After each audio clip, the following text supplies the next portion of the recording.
Welcome to Fantasy Audiobook, Hogwarts. I really didn't want to be the Dark Lord. Chapter 61. Shaji and Gemini got together and whispered.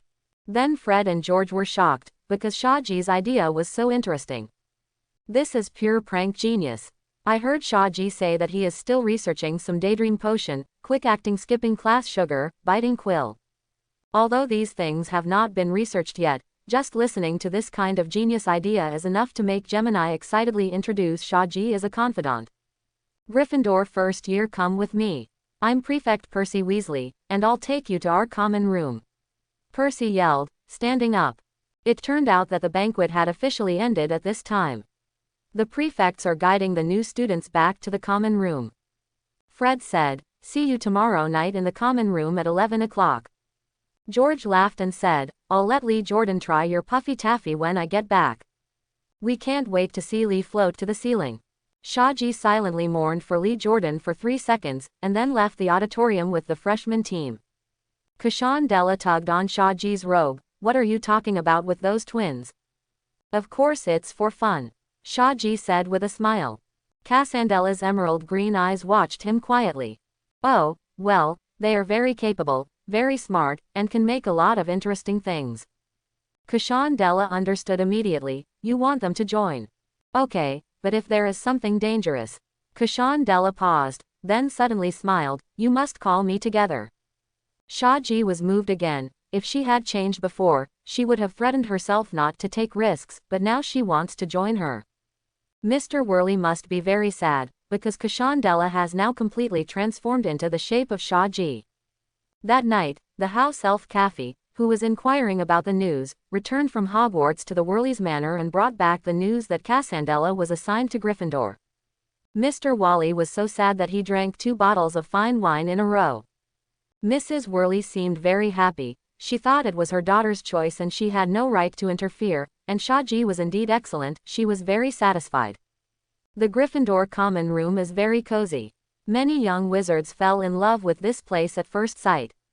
Shaji said goodnight to Cassandra, Della and Hermione, and they separated. They were taken to the girls' dormitory. And Shaji went to the boys' dormitory together with Harry and Ron. After Shaji found his own dormitory, he was surprised to find that he was different from Harry and the others. He lived in a dormitory by himself. As for Harry, they all share a dormitory for 5 people. "Why are you living in a dormitory by yourself?" Harry and Ron asked curiously.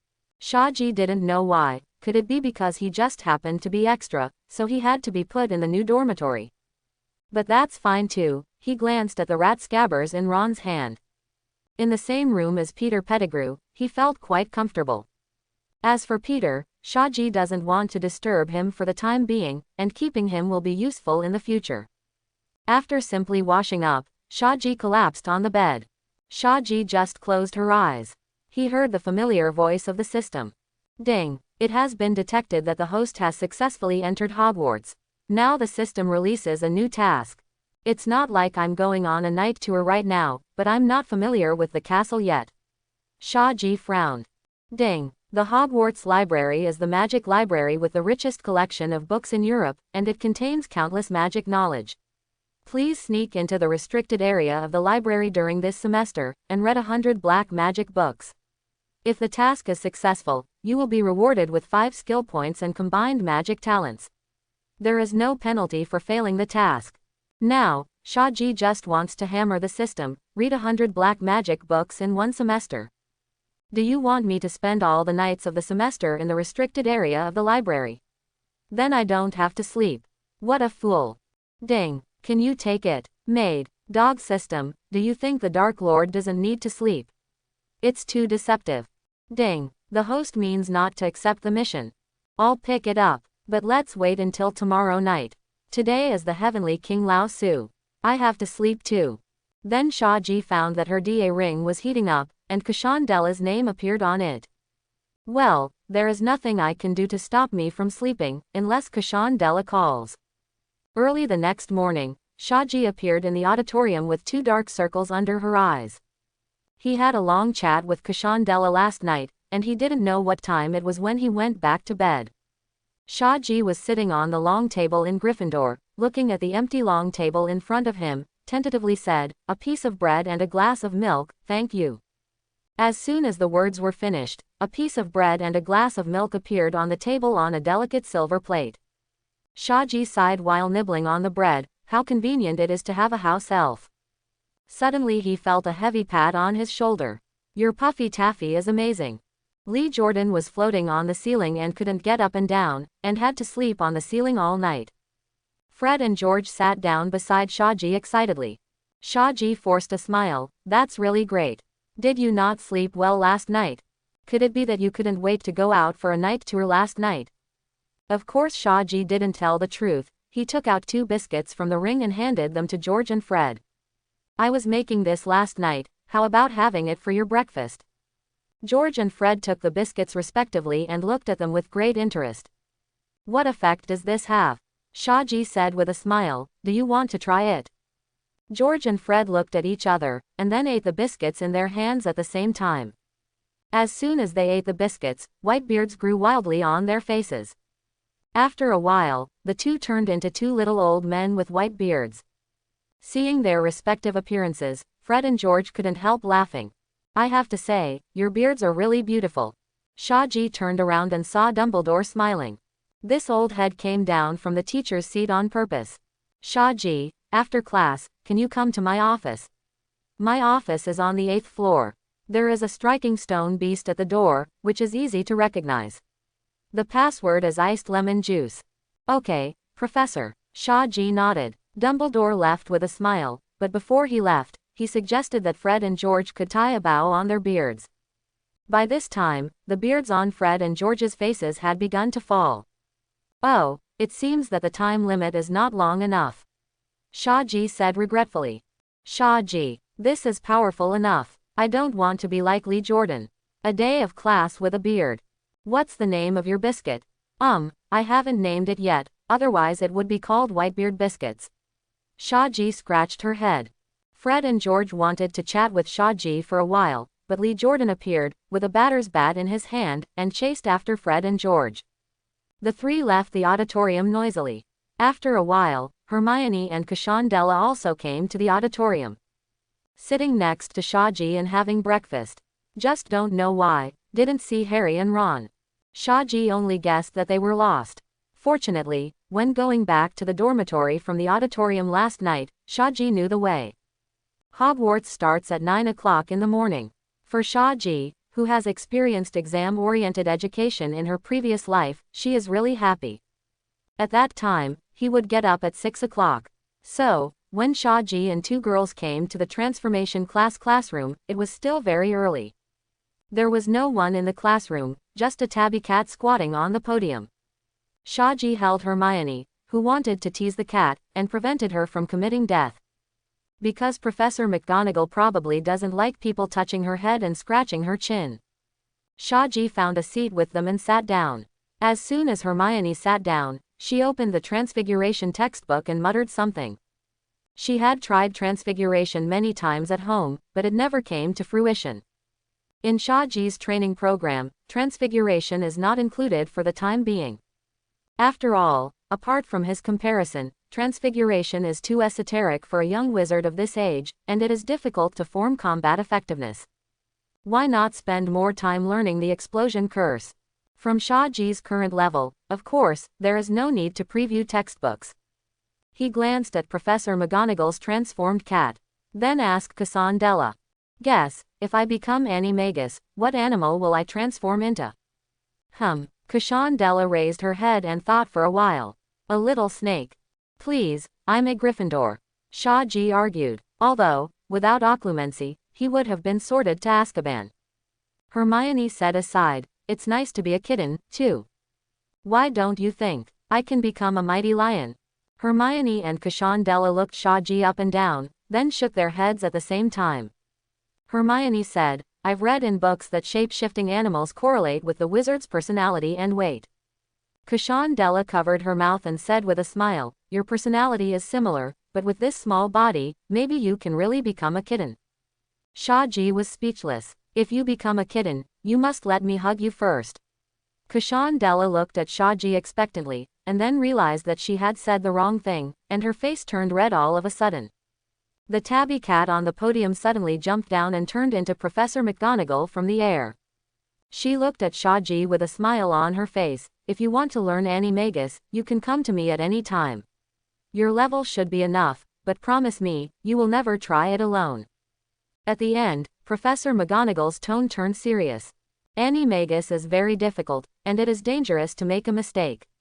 If something goes wrong, it may be impossible to change back for the rest of your life. Hermione looked at the tabby-turned Professor McGonagall in shock. She was just thinking about jerking off to Professor McGonagall. God. Fortunately, Shaji held her back. Professor, don't worry, I won't try it myself. Shaji nodded. In fact, Shaji did not intend to practice Animagus, because the steps are too cumbersome and uncomfortable. The first step alone persuaded Shaji to leave. Holding a single leaf of mandala grass in your mouth for a month, and you can't take it out or swallow it. Shaji said that it is better to wait until later to get the wool of the uncle of the system. Containing a month of leaves or something, mainly affects the cooked rice. After chatting with Shaji for a few words, Professor McGonagall changed back into a tabby cat and continued to sit on the podium. When Harry and Ron came to the classroom, they were already late, and they were still thankful that the professor hadn't come yet, but naturally they were reprimanded by Professor McGonagall, who turned back into human form. Harry aggrievedly told Shaji that the road in the castle was too naughty. And they also had bad luck to meet Peeves. Professor McGonagall started the class. She stood on the podium with a serious expression. Transfiguration is the most complicated and dangerous magic in the courses you study at Hogwarts. If anyone misbehaves in my class, I will ask him out, and never allow him to come in again. I warned you. Professor McGonagall turned the podium into a whining pig. Then it turned the piggy back into the podium. This move can calm down the little wizards. They all want to learn this. However, this requires very advanced transfiguration, and they are still early. Professor McGonagall gave a lot of theoretical knowledge, and the little wizards took a lot of notes. This process was very boring, so Shaji, who lacked sleep, just started fishing, bit by bit with his head, and finally fell down directly. Shaji was soundly asleep when she realized that her left and right feet had been trampled on. It's Hermione and Cousin Della. He looked up with a start, and saw Professor McGonagall looking at him with his mouth pursed. Shaji's old face flushed, secretly calling for the end. Sleeping in Professor McGonagall's class. Why are you so brave? Shaji, you come up, show me your transfiguration. If your transfiguration improves, I can consider giving you points. If you don't improve, I will have to deduct points from my academy. McGonagall said the professor seriously. The student I am most optimistic about is actually teaching in my class. Gotta give it a good bang. Shaji could only go up, pulled out his ebony wand, and waved it lightly towards the podium. The podium twisted and turned into a lifelike fire phoenix. This fire phoenix is exactly the same as Fox, its eyes are extremely agile, and its singing makes the little wizards in the whole classroom feel like a spring breeze. It circled around the heads of the little wizards several times, and then landed on Shaji's shoulder. Oh my god, Shaji conjured a fire phoenix. I heard he learned a lot from Professor Dumbledore. This phoenix is so beautiful, I really want to touch it. ... Professor McGonagall couldn't help but smile in satisfaction. Wonderful transfiguration. Gryffindor adds 20 points. Shaji came to his senses. Hey, Professor, you want to add points to your college? Earlier, I thought you really wanted to punish me. Shaji only knew that asking herself to attend the first-year class was completely like a full-level gangster wreaking havoc in Novice Village. Of course, Professor McGonagall understands this too. But if you have the opportunity to score points for your own college, why not? You must know that in the Academy Cup, Slytherin had won the Academy Cup for 6 consecutive times, and Gryffindor had never tried to go so long without winning the Academy Cup. Now, there is Shaji, a tool that can be used to score points, why not use it? In the next class, Shaji finally didn't dare to doze off anymore. Fortunately, the theoretical knowledge has been explained, and the rest is practical time. Professor McGonagall gave everyone a match and asked them to turn it into a needle. After seeing Shaji's exquisite transfiguration just now, everyone is now as if they have been injected with chicken blood, thinking about trying it out quickly. Everyone is about the same age. He can do it, why can't we do it? What if I'm a genius too? But the fact is very cruel. Most of the little wizards have used a lot of effort, but the matches on the table have not changed in any way. Professor McGonagall directly named Shaji, and asked him to work with him as a temporary teaching assistant to guide young wizards to use transfiguration. Of course, Professor McGonagall generously added 5 points to Shaji on this ground.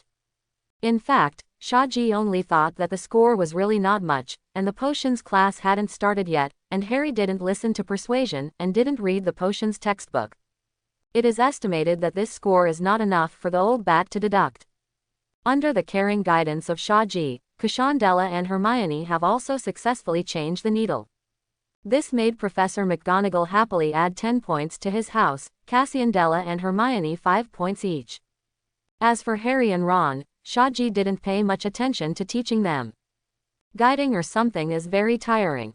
Therefore, Shaji had no choice but to leave ID for women, and for men to be self-reliant.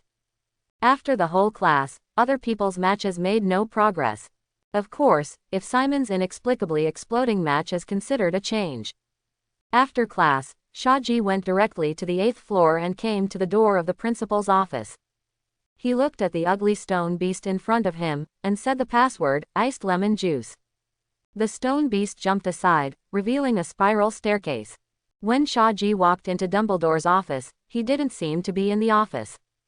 This is a spacious, beautiful circular room, surrounded by all kinds of funny little voices. On those slender-legged tables, there were many strange silverware, spinning and belching little puffs of smoke. The walls of the room are covered with portraits of old headmasters, male and female, all snoring softly in their respective photo frames. There was also a huge table with claw-shaped legs. On a shelf behind the desk was a tattered, crumpled wizard's hat, the Sorting Hat. The Sorting Hat opened its big mouth. "Ha ha, it's you, you're here today to fulfill yesterday's promise and give me a bath." "Ah, actually, Professor Dumbledore called me here, and I'll help you take a bath after I have a good talk with him." "That would be great. Can I choose different scented cleaners?" Dumbledore thinks the cleaners from the Muggle world are pretty good, some of them smell really good. "Well, maybe I don't have that one, but I have a very useful magic cleaner, so it won't let you down anyway."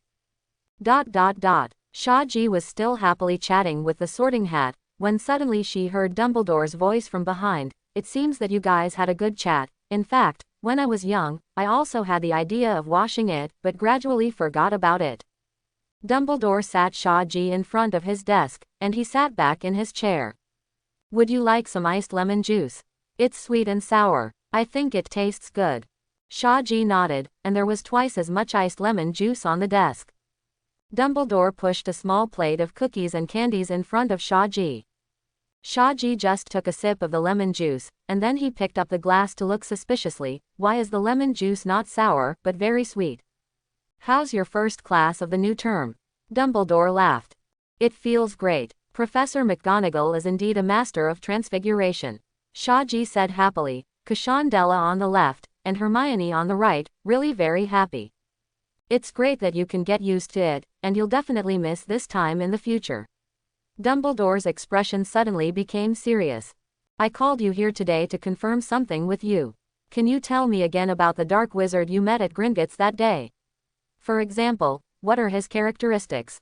Shaji was a little strange. He had already told Dumbledore about this at that time. Why did he still ask now? "Any trait will do," Dumbledore added.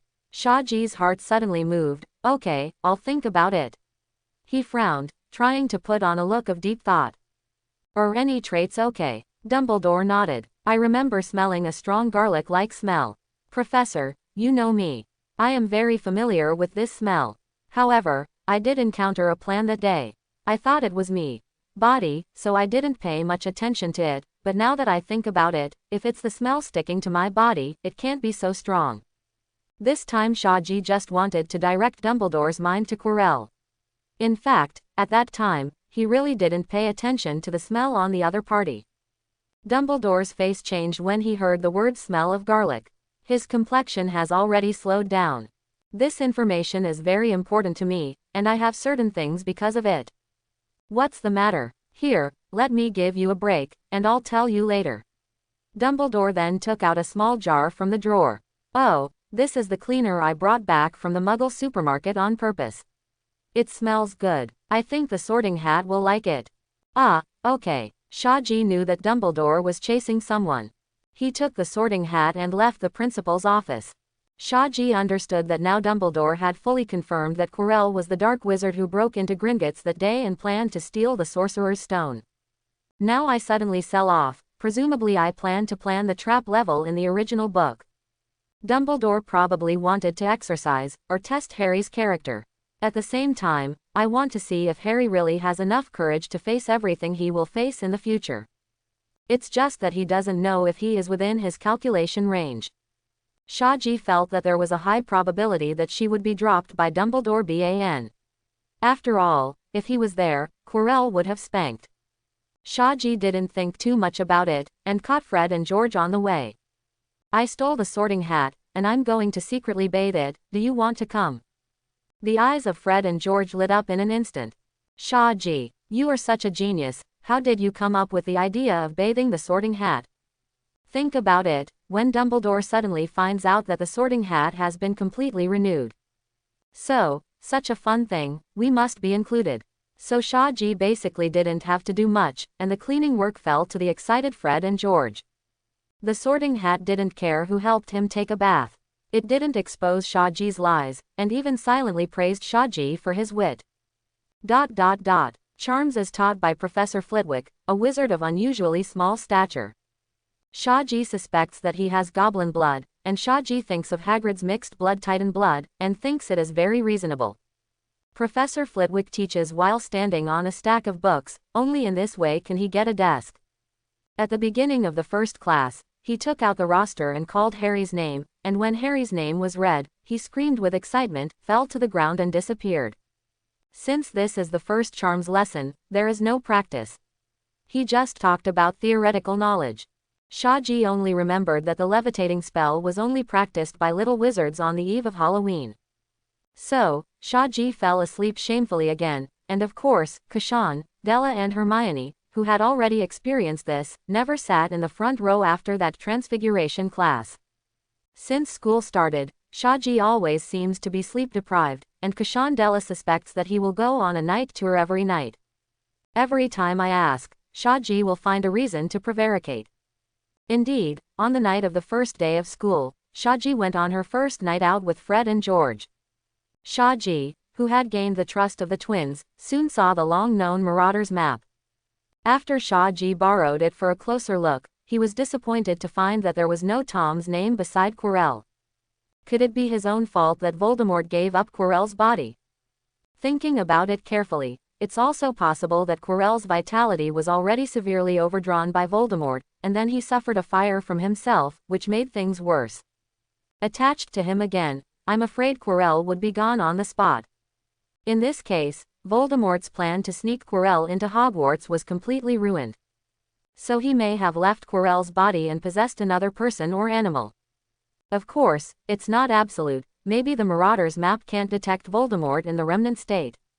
Shaji gave Quirrell a fortune-telling after returning, and the results showed that it is the best choice not to reveal Quirrell's identity for the time being. As for why, Shaji did not see a clear answer in divination. Unless he's going to knock Quirrell out right now, and divine him up close.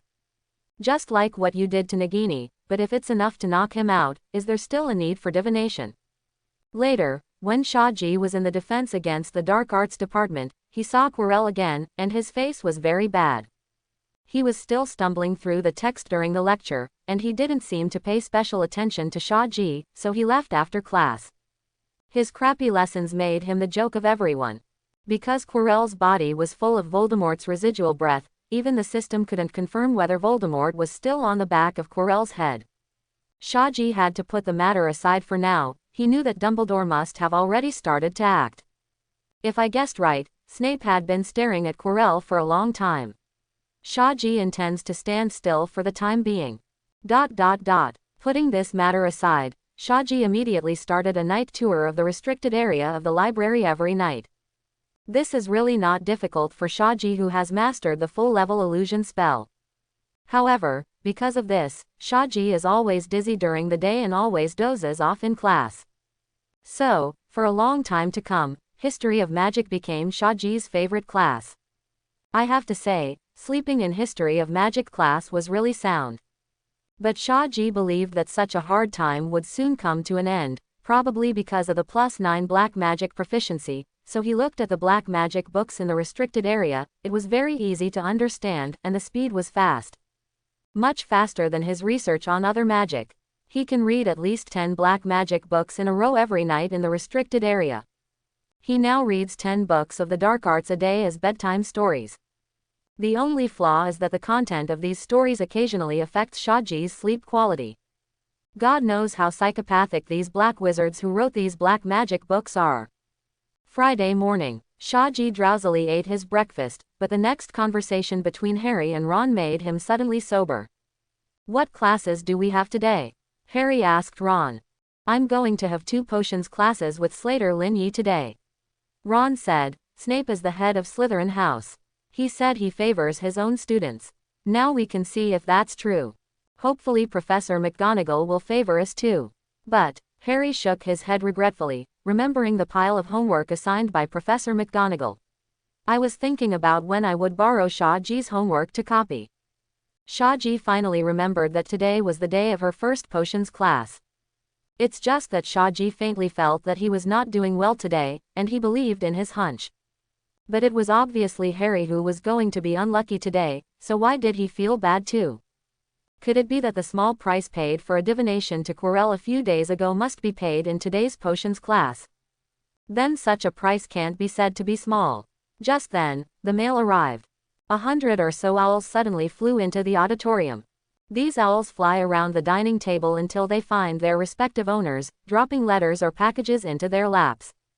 Since Shaji entered school, his owl Snowball has been staying in his dormitory, even if it is on vacation. Before entering school, it had to send letters back and forth between the Leaky Cauldron and Whirly Manor every day. It was almost exhausted, and now it needs to rest well. Harry's headway flapped its wings between the jam dish and the sugar bowl, and dropped a note on Harry's dinner plate. Harry opened the note immediately and read it, then borrowed a quill from Ron and wrote a sentence on the back of the note, which Hedwig flew away with in his mouth. Hagrid invited us to visit him at 3 o'clock in the afternoon.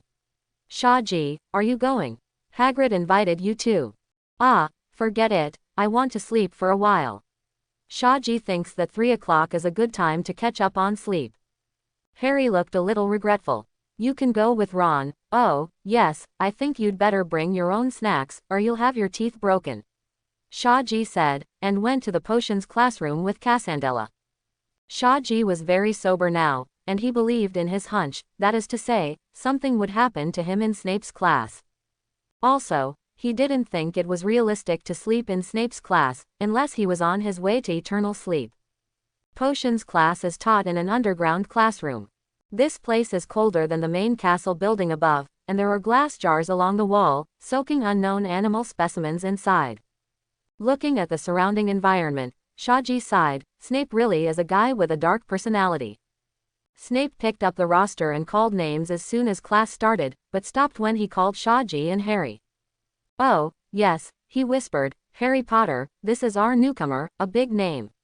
And Shaji, are you rumored to be Dumbledore's direct disciple?" There was a sneer on Snape's face.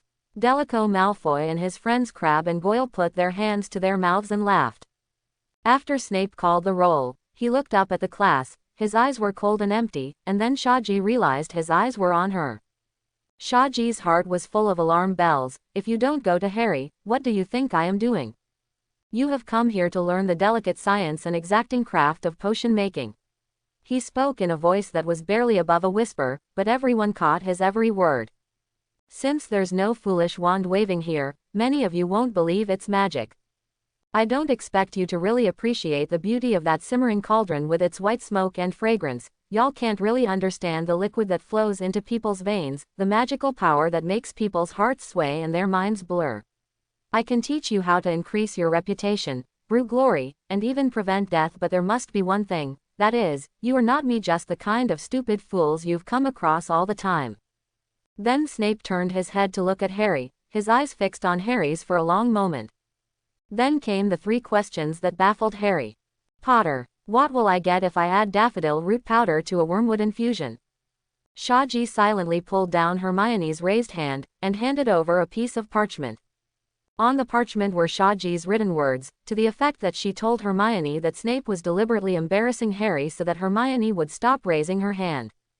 Hermione glanced at Shaji suspiciously, but out of trust in Shaji, she still put down her hand. I don't know, sir. Harry regretted it very much now. Why didn't he listen to Shaji at the beginning? If he could just look at the potions textbook, he wouldn't even know what Snape was talking about by now. But even if you read it yourself, you can't do it, unless you memorize the whole book like Hermione. Tisk, tisk, it seems that fame doesn't mean everything. Let's try again. Potter, if I asked you to find me a bezoar, where would you find it? Malfoy, Crabbe, and Goyle, all three of them were shaking with laughter now. Shaji sighed secretly. This calamity, Harry still couldn't escape after all. I don't know, sir. I suppose you haven't read a single book before term starts, have you, Potter? Potter, then tell me what's the difference between the boat-shaped aconitum and the chimajasma aconitum. I don't know, you can't make me memorize the whole book of 1,000 Miraculous Herbs and Fungi. Harry whispered. He thought Snape was really annoying to the extreme.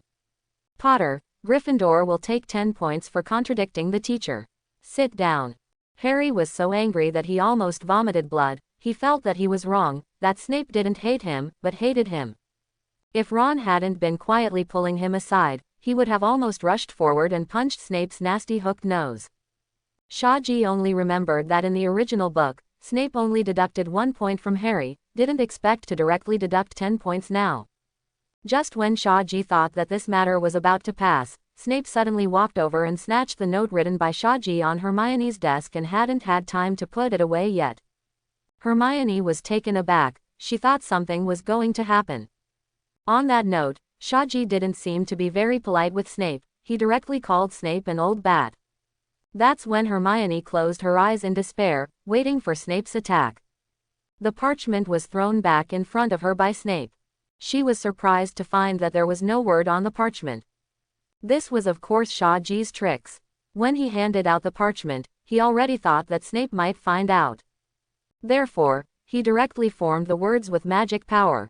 After Hermione read it, he removed the magic power, and the writing on it disappeared naturally. Only Shaji could do this kind of method. It is impossible for other little wizards to do it. You passed Granger a blank parchment. Snape fixed Shaji's eyes. Shaji looked into his eyes calmly. Professor, as far as I know, lending a piece of parchment to a classmate is not against classroom discipline. Snape stared at him for a full 10 seconds before saying in his hollow voice, since you're so eager to help your classmates, why don't you answer the question I asked Potter for him just now? Malfoy started to snicker again. He was taught by Shaji before, and he always hated it, but his father didn't allow him to take revenge on Shaji. Seeing Snape start to make things difficult for Shaji now, his heart was overjoyed. But Harry and the others were not worried about Shaji at all. Because although Shaji often sleeps secretly in class, so far, no homework of any subject has been difficult for Shaji. Harry even thought that Shaji could graduate early and come back as a professor. Narcissus root powder and wormwood can be combined to make a powerful sleeping pill, which is a dose of life and death water. Coprolites are stones taken from the stomach of goats, which have a strong detoxifying effect. As for the aconite, it is the same plant as Chimajasma aconitum, and they are collectively called aconitum. Shaji replied calmly. This is equivalent to an open book exam, so how can it be difficult to beat Shaji? Even if Snape gave Shaji a question from his senior textbook, Shaji wasn't afraid at all. He had 3 points of potions mastery. Suddenly, Shaji's heart moved, and she couldn't help but said, Professor, it is said that Narcissus is a kind of lily, her flower language is love, and wormwood flower language is pain, remorse. Shut up, Snape yelled. His face was extremely strange. He was staring at Shaji like a monster. Shaji looked at Snape innocently, but in her heart she was admiring Zihu Big Boss Newbie. In Shaji's previous life, I read that a Zihu boss analyzed the meaning of these 3 questions asked by Snape. They discover that daffodils are a type of lily, and Harry's mother Lily, whose name Lily also means lily. The flower language of Narcissus is the memory that transcends life and death, and wormwood is generally related to regret. The English literal translation of the water of life and death prepared by the two means that life is better than death. So the hidden meaning of Professor Snape's 3 questions is most likely, Lily, I regret your death too much, or, my regret will always be with you. Shaji always thought it was the overinterpretation of those bosses, but seeing Snape's angry look now. I'm here for potions class. If you want to know about flowers and plants, then you'd better go to Professor Sprout. Snape gasped and said every word, or your troll-like mind can't understand it. Potions are exquisite. If you talk nonsense about something irrelevant to the course next time, I will immediately throw you out of the classroom. Snape suddenly stretched out his hands to support Shaji's table, then brought his face close to Shaji, and said slowly in a voice that only Shaji could hear clearly, Boy, don't try to play tricks. I'll keep watching with you. After Snape finished speaking, he turned around sharply, the robes rattling behind him. Shaji knew the answer, but she didn't prompt Potter, and she also said something unrelated to the course, therefore, 50 points will be deducted from Gryffindor. Shaji just wants to slap herself now. What do you think you owe? All the points that Professor McGonagall had given to his house, Snape had deducted them all within 5 minutes. Cassie Della was comforting Shaji. This point is nothing, Hermione, and I can easily earn it back from other professors. But, what do you mean by what you said later? Why is Snape so angry?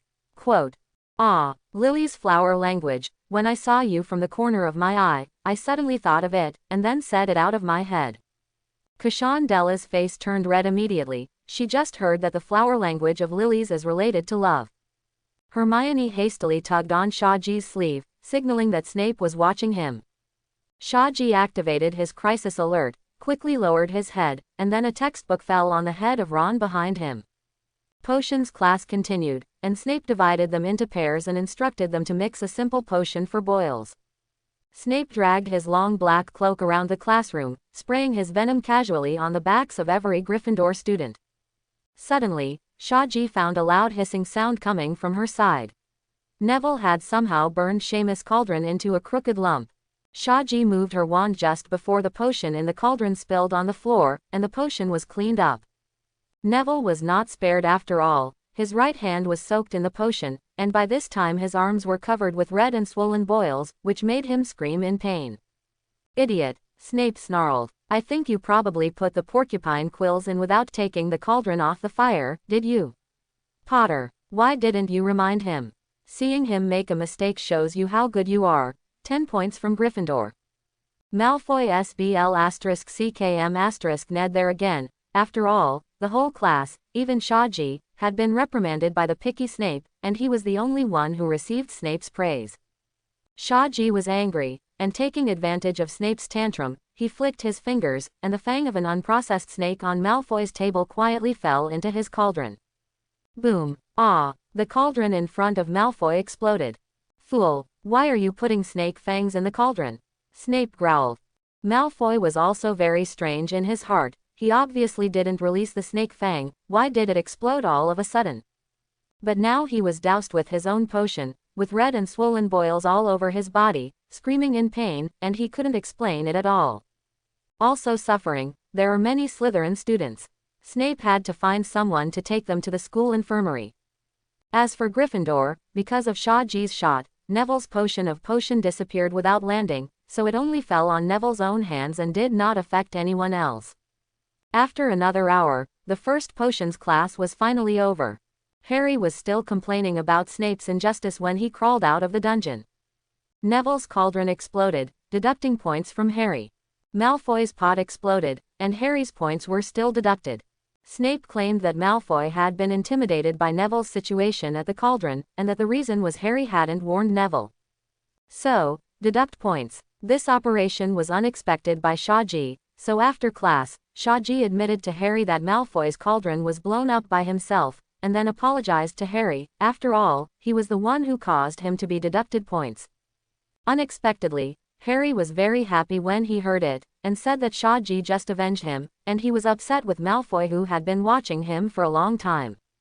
Shahji thought about it for a while, and then felt that it didn't matter. Anyway, how much you deduct, the principal will add back at the end of the semester. After Shahji finished her lunch, she bid farewell to Kushandela and the others, then went back to the dormitory and fell asleep on the bed. Last night was the third day he had been to the restricted area, and he had read more than 30 black magic books. Before, because I had to go to class the next day, I went back to bed after 2 o'clock in the morning, and my time was limited.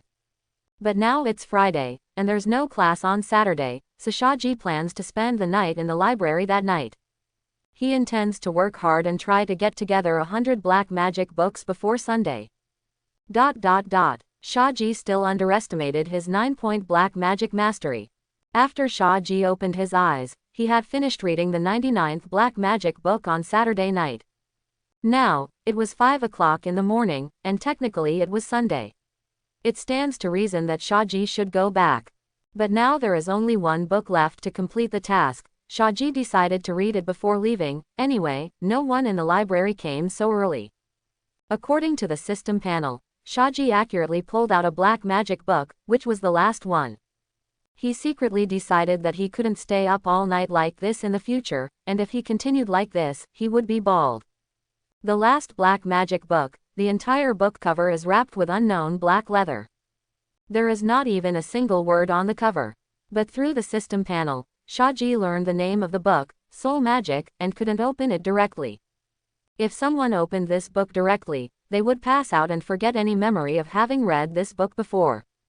Fortunately, Shahji could only see the reminder through the system panel, otherwise he might just pass out in the restricted area, and then be taken to the principal's office by Mrs. Pants the next day. And this book will be because of the specific management magic of the library. Automatically fly back to the bookshelf. Then no one knew what Shahji just fainted from. Seeing this, Shahji became interested in the content of the book instead. According to the system instructions, he used his fingers to draw circles on the cover. After drawing 3 consecutive circles, the cover of the book had gradually changed from black to blood red. Suddenly there was a slight click sound from the book cover, as if a lock had been opened. Shahji slowly opened the book, and what came into view was a lifelike human anatomy diagram. Books about the soul, why put anatomical diagrams? Curious, Shahji read on slowly. It turns out that the anatomical diagram at the beginning is where the author is discussing where the human soul should be hidden in the human body. Shahji thinks this question is a good one. The world only knows that when a person dies, the soul leaves, or retains time in a special way, just like the ghosts in Hogwarts. But where is the soul hidden when the person is not dead? Described in the book, after the author went through a series of indescribable experiments. Another question was raised: when the human body is slightly injured, the human soul will not be injured, but when a person is severely injured that cannot be healed.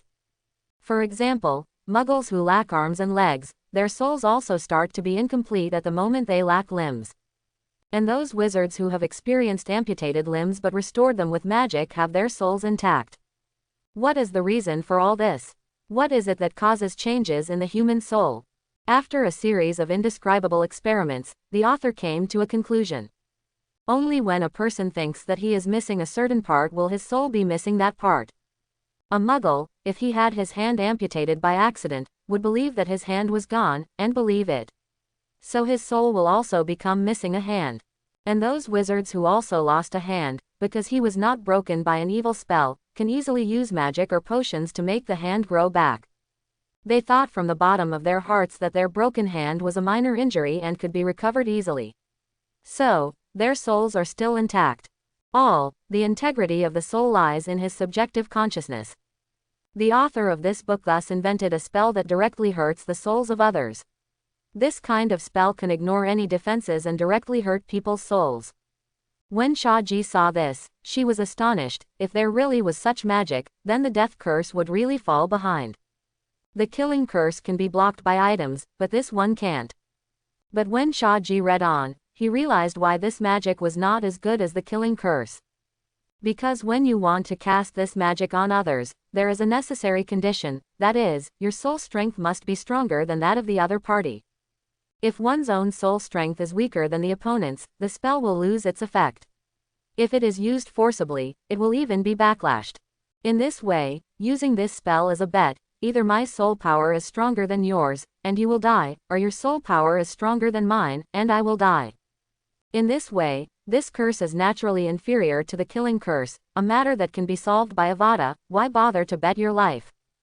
But Shaji only thought that he was gifted with crisis alertness. If he used this spell on others, if there was feedback from crisis alertness, it would prove that the other party's soul strength was stronger than his. At this time, Shaji can't use this spell, but if there is no feedback from the crisis alert, it will prove that it can be used. At the end of this book, I wrote this soul magic spell, as well as the method of measuring one's own soul strength, as well as the reference range of most people's soul strength. But for the question of where the soul is hidden in the human body, the author never came to a conclusion. Shaji tried to test his own soul strength, and then he found that his soul strength was more than 10 times the soul strength of ordinary people listed in the book. Ding! The host should not underestimate the bonus of the Great Magician template. How can the soul strength of the Great Magician be compared with that of ordinary people? Shaji felt happy when she heard the system speak. With that said, it seems like he can use this spell on most enemies. And with the guarantee of crisis vigilance talent, he is not afraid to use this magic on the wrong person. Ding! The host has successfully read 100 black magic books, and will be rewarded with 5 skill points and combined magic talents. System: what does combined magic talent mean? Ding! Combined magic talent means that the host can combine 2 or more magics arbitrarily, so that the host can have the characteristics of multiple spells at the same time with one spell. The power of the spell has been significantly improved. Shaji's eyes lit up. This is not bad. For example, the combination of soul magic and killing curse that he just learned. Soul magic can ignore defense, and killing curse can be fatal. Shaji felt that few people could resist this combined magic. The killing curse that cannot be resisted. There is no way but to avoid it. It is scary to think about it. Then it is the attribution of these 5 skill points. Shaji thought about it for a while, and now the most important thing is to enhance her own strength. Now, except for black magic proficiency and transfiguration, the rest are not options that can immediately enhance one's own strength. Black arts mastery is originally 9 points. Shaji felt that this was already very high. But now only 5 points of transfiguration. Shaji thinks it's still too weak. Although his own strength can still be improved by adding black magic proficiency, he often cannot use black magic on the bright side. And if you add it to the transformation technique, it can also bring you a huge increase in combat power. And it can be used on the bright side. So in the end, Shaji decided to add all 5 skill points to transfiguration mastery. Ding! Host transfiguration proficiency breaks through to 10 points, and 1 random talent for transfiguration will be rewarded. There are talent rewards for breaking through 10 points. Ding! Yes, every proficient attribute has a talent reward after reaching 10 points. Ding! Congratulations to the host for obtaining a random transfiguration talent.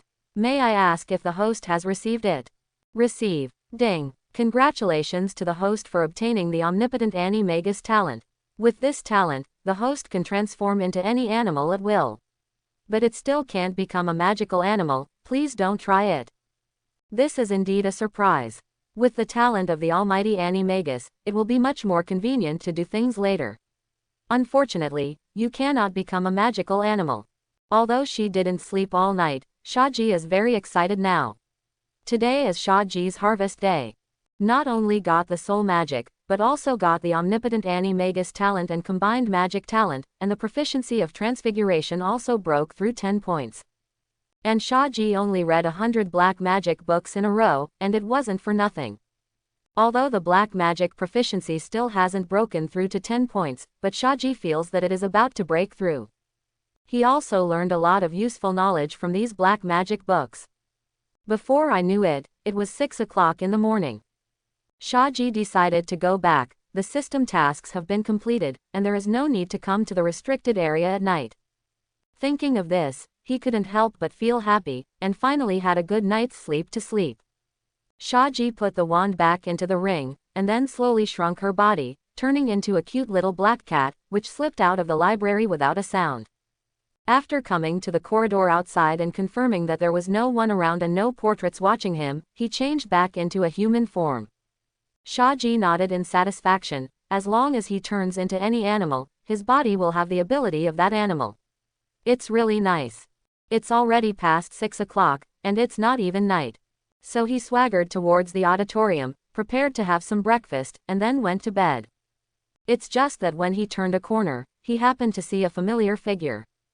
Quirrell looked at Shaji with a pale face. He seemed surprised to see Shaji. Shaji also froze for a moment. Morning, Professor Quirrell. You also like morning exercises? You're too early. I'm going to have breakfast. Oh, but Professor, you went wrong, the auditorium is over there. Oh, it seems that I'm a little confused. Ha. The two people with ghosts in their hearts smiled and said goodbye to each other. After Shaji left, Quirrell immediately went back to his office. After he locked the door, he cast several spells on the door. Then suddenly his stuttering got better.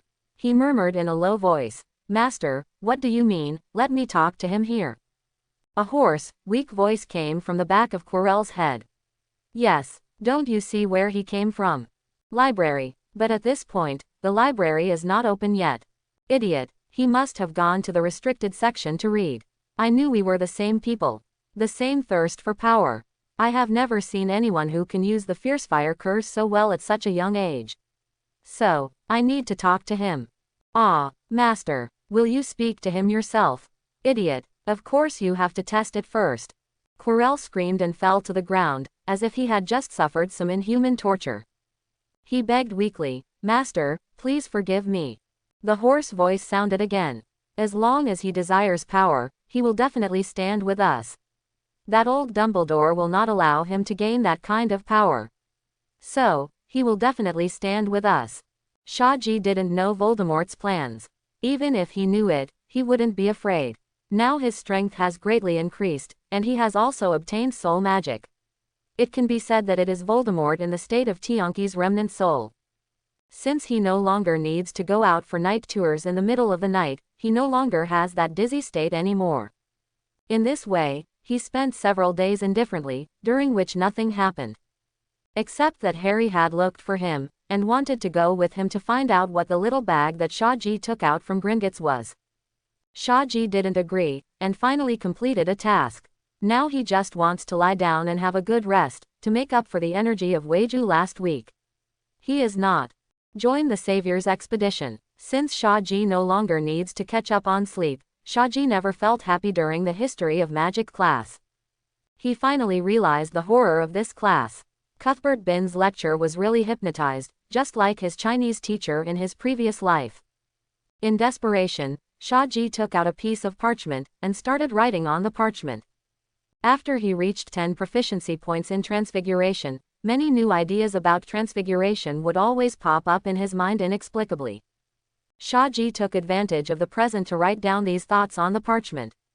While writing, Shaji suddenly pulled out another piece of parchment. He realized a question: can other wizards learn from his omnipotent animagus?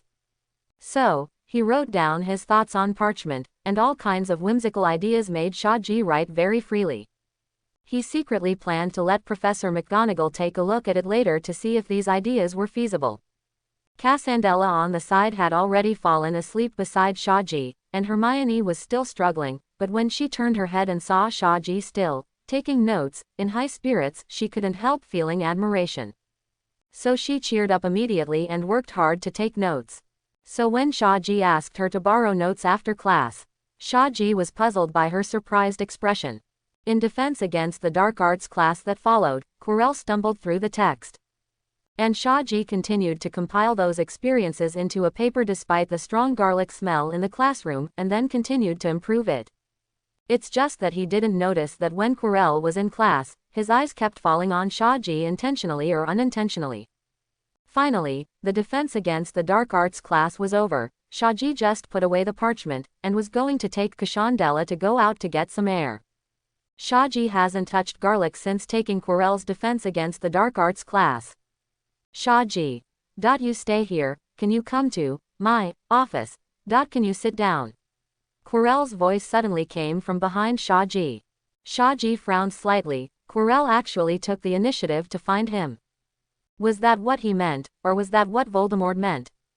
Was Voldemort finally going to take action against himself? Shaji asked Kashandela to go first, and then replied politely, "Of course, Professor Quirrell, if it is possible, I still have a lot of knowledge to ask you." Shaji followed behind Quirrell, without looking at the back of his head, but with her right hand stuck in her robe, holding her wand tightly. He was ready. Once Quirrell made a move on him, he would make Quirrell pay the price immediately. Quirrell opened the door of his office, and there was a stronger smell of garlic, which almost made Shaji reel. Shaji resisted, and focused all her attention on Quirrell, but on the surface, he looked as relaxed as if he was on a spring outing somewhere. To his surprise, Quirrell didn't attack him. Instead he poured him a cup of black tea and served refreshments. Of course, Shaji won't touch it either. Come on, does he really want to talk to himself? Does he want to have a showdown with himself now, or does he want to hear some news from himself? I heard about you from other professors. Shaji. Quirrell was still stammering. Shaji understood that Quirrell wasn't ready for a showdown with him yet, and if there was a showdown, it wouldn't be in such a stumbling tone. I heard. You alone repelled a dark wizard, and wiped out a horror squad. Honestly, I've never seen a wonderful little wizard like you. It's just that those Aurors didn't want to embarrass me, a child, and let me go, but that dark wizard is really a waste. Shaji smiled and said the words that made Quirrell break through. Sure enough, the corner of Quirrell's mouth twitched slightly, and then he barely suppressed his emotional fluctuations. Shaji keenly noticed the strangeness in him, and felt joyful. I just like to see you impotent and furious, and pretending nothing happened. I don't know what's the matter with you calling me. Shaji asked directly. Oh, yes, Shaji, I used to leave school and travel. For 1 year, and the experience during that time benefited me. This is a magic notebook that I got by accident. It contains a lot of useful knowledge. I noticed that you are a very talented little wizard, so I think it will help you. Quirrell said, took out a booklet from the drawer, and handed it to Shaji. At this moment, Shaji's mind turned. Quirrell called me here just to give me a magic notebook. What is his purpose? But logically speaking, shouldn't he stay away from me? However, the thoughts in Shaji's heart still didn't show on his face. There was a well-timed look of surprise on his face. Is this really for me? Professor, I mean, this is really a very precious gift. No thanks, Shaji. If you have any questions about the knowledge in it, you are welcome to come again. I'll sit here for a while. Then Shaji came out undamaged in Quirrell's office, CFCA. He thought he would have to face Voldemort directly this time, but what does it mean that he gave himself a magic note to show his favor? Shaji was walking on the road, flipping through the magic notebook casually. After a while, a smile appeared on the corner of Shaji's mouth. It turned out to be like this: Voldemort had taken a liking to his ability and wanted to recruit him. Because in this magic notebook, some powerful black magic is described throughout, and even at the end, it also tells about the Fierce Fire Curse. Moreover, the Fierce Fire Curse in this notebook has been improved. Although it is not complete and the content is missing, it seems that its full version power will not be worse than the improved Fierce Fire of Grindelwald's card. It seems that this magic notebook was completely created by Voldemort. If Shaji is really a young wizard who yearns for power, like a young Tom Riddle, then you will definitely be tempted by the powerful black magic here, and thus embark on the path of Death Eaters. Unfortunately, although Voldemort's notebook is really attractive to ordinary young wizards, it is really too shallow for Shaji. For Shaji now, there is no temptation. I even want to laugh. Voldemort's operation had the feeling of seducing a university mathematics professor with a mathematics textbook for elementary school students. In fact, it really wasn't my fault that Voldemort thought he had the opportunity to instigate Shaji's rebellion. He asked Quirrell to check some background information of Shaji, and then he felt that Shaji was exactly the same kind of person as himself. First of all, like Voldemort, Shaji was born in the Wood Orphanage, and also had no friends since childhood. Then, under Quirrell's deliberate investigation, Voldemort also knew part of Shaji's use of black magic in the Albanian forest to kill everyone. Voldemort was overjoyed when he found out, this is a born dark wizard. At such a young age, he used the unforgivable curse to kill all directions, which is not even comparable to his original self. And the background is so similar to myself. Voldemort felt that this wave was really stable, but, to be on the safe side, Voldemort still decided to try Shaji's attitude with a black magic notebook. If he is ecstatic and treats his notes like a treasure, then Shaji is the kind of person he is looking for. And if he reported it to Dumbledore, then he could say that he took the wrong magic note. But Voldemort is 90% sure, until he won't report it. This kind of little wizard who yearns for power, Voldemort said, he is really too familiar with this kind of person, and understands this kind of person too well. As for whether Shaji will rebel in the future. Joke. Voldemort thinks that as long as he is resurrected, he will be invincible. A little wizard like Shaji can only succumb to him. After Shaji left Quirrell's office, he casually put the notebook into the ring bundle. But, after that day, when Shaji saw Quirrell again, she would show him a grateful smile. During the period, Shaji also visited Quirrell several times and asked some questions in the notes, which made Quirrell and Voldemort gradually confirm that Shaji was the kind of person they imagined. Voldemort is ready for Quirrell's next move. Thursday is the day when the first-grade wizards have their first flying lessons. In this regard, Shaji is still very interested. After all, he can't fly silently every time, and he doesn't want to expose this ability easily. Moreover, he was really curious about whether the wizard would get stuck in eggs when flying on a broom.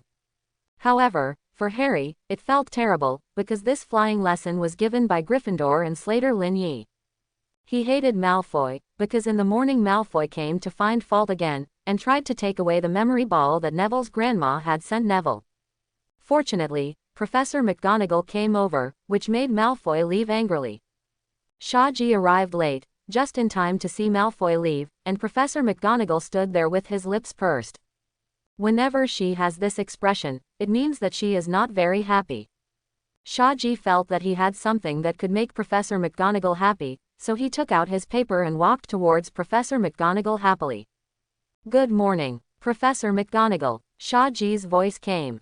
After Professor McGonagall saw Shaji, a smile appeared on his pursed lips.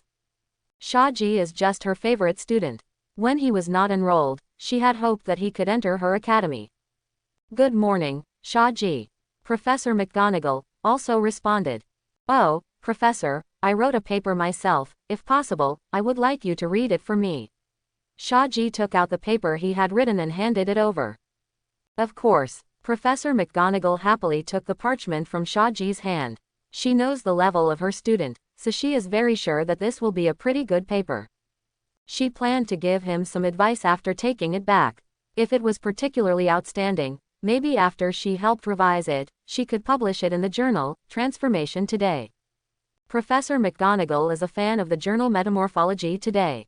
Not only was she selected as the Most Potential Newcomer Award by the magazine when she was a student, but she also edited articles for her in her spare time after becoming a professor of Transfiguration. Therefore, if Shaji's paper can be published in a journal, she will feel very happy. After Professor McGonagall left, Shaji ordered a breakfast. Hermione was still there babbling about the do's and don'ts of flying on a broomstick. Neville, on the other hand, listened attentively beside her, afraid of missing any detail. Before he came to Hogwarts, his grandmother had never let him touch a broom. Cassandela, on the other hand, was confident, and proudly told Shaji that she was the one who flew to the leaky cauldron on a broomstick to find Shaji. Almost everyone was nervous, and Shaji was also very worried, would this broom get stuck in eggs? After dealing with some chores, Professor McGonagall returned to her office. She happened to have no class this morning. So this is a good time to help Shaji take a look at his paper.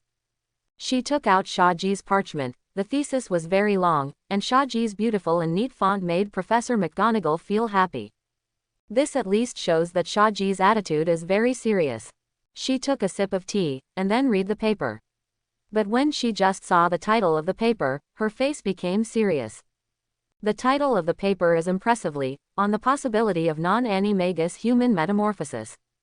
Human body deformation has always been the most serious subject in Transfiguration, because once there is any mistake in the deformation of the human body, it is irreversible.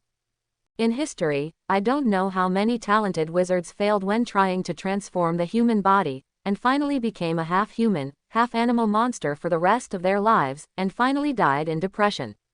Now Professor McGonagall is a little worried that Shaji will not be tempted to try body transformation himself. But when she continued to read, her expression finally changed, and then she waved her wand, and many books flew down from her bookshelf. She searched for information against the books, and verified the rationality of Shaji's thesis word by word. The final conclusion is, rigorous. Very rigorous. Didn't make any mistakes. At least she didn't find out. There are many points in the paper that are even more complete than those in some authoritative books. By the time Professor McGonagall finished reading the paper, it was already noon, and she actually read it all morning. She even missed lunch. She had never seen such a rigorous and perfect paper, and she couldn't find any reason to refute the viewpoints in the paper.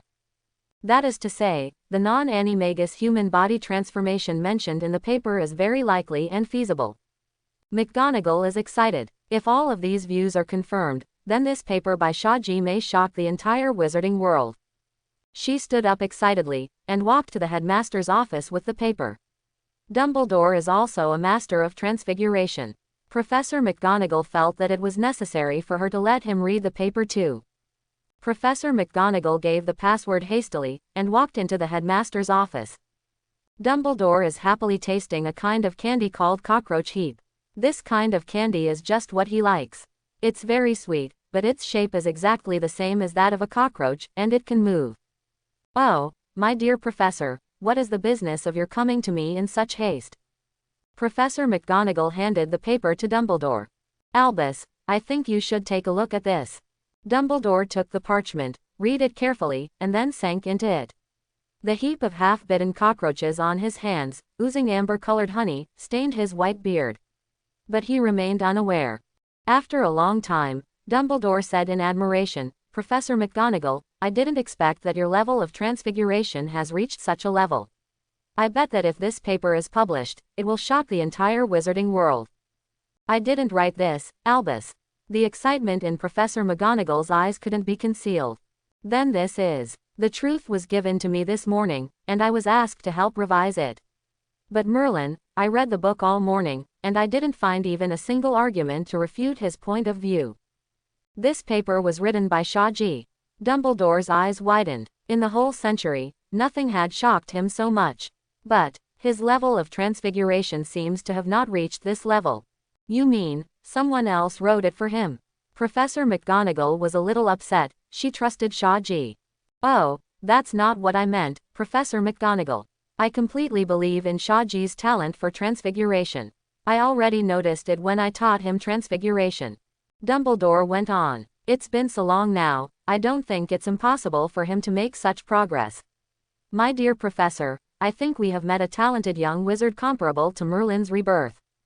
Now Shaji is listening carefully to Kushandela explaining the main points of riding a broom. He just wanted to ask if riding a broom would get eggs stuck, but when Cassandela asked him what is an egg, he immediately shut up. He will have flying lessons in the afternoon, and he is also looking forward to it. But he seems to remember this lesson. Neville will have a little problem, like breaking a hand or something. But now that Shaji is here, of course he won't let Neville break his hand. Just when Shaji was thinking wildly, a senior came over and said to Shaji, Shaji, Teacher Dumbledore asked you to go to the principal's office to find him now. Knowing his thanks, Shaji went to the principal's office on the 8th floor. He still doesn't know how much the mind of Dumbledore and Professor McGonagall was shaken by the paper he wrote casually. He thought it was Dumbledore who had discovered something new about Quirrell and wanted to verify it with himself. Shaji came to the principal's office again, and he saw the unusually clean sorting hat at a glance. Fred and George are really quick at what they do. Then he saw Professor McGonagall, who was also in the office. Dumbledore sat on the chair, crossed his fingers, and looked at him with a smile, a pair of bright blue eyes sparkling. Professor Dumbledore, Professor McGonagall. What are you looking for me for? Professor McGonagall looked very serious, and then took out the parchment that recorded Shaji's thesis, Tell me honestly, Shaji, have you tried human body transformation? Ah, Professor, don't try to lie to me. If you didn't try it yourself, you would never be able to explain some parameters in such detail. Professor McGonagall pursed his lips again. Oh, sorry, Professor. Yes, I did try, but I succeeded, didn't I? Shaji lowered her head, ready to be scolded. Based on his understanding of Professor McGonagall, she felt sorry for the students, and at most she would scold her. You should be thankful that you succeeded. Otherwise, Professor McGonagall's tense face finally relaxed. Okay, boy, can you tell me how you wrote this paper?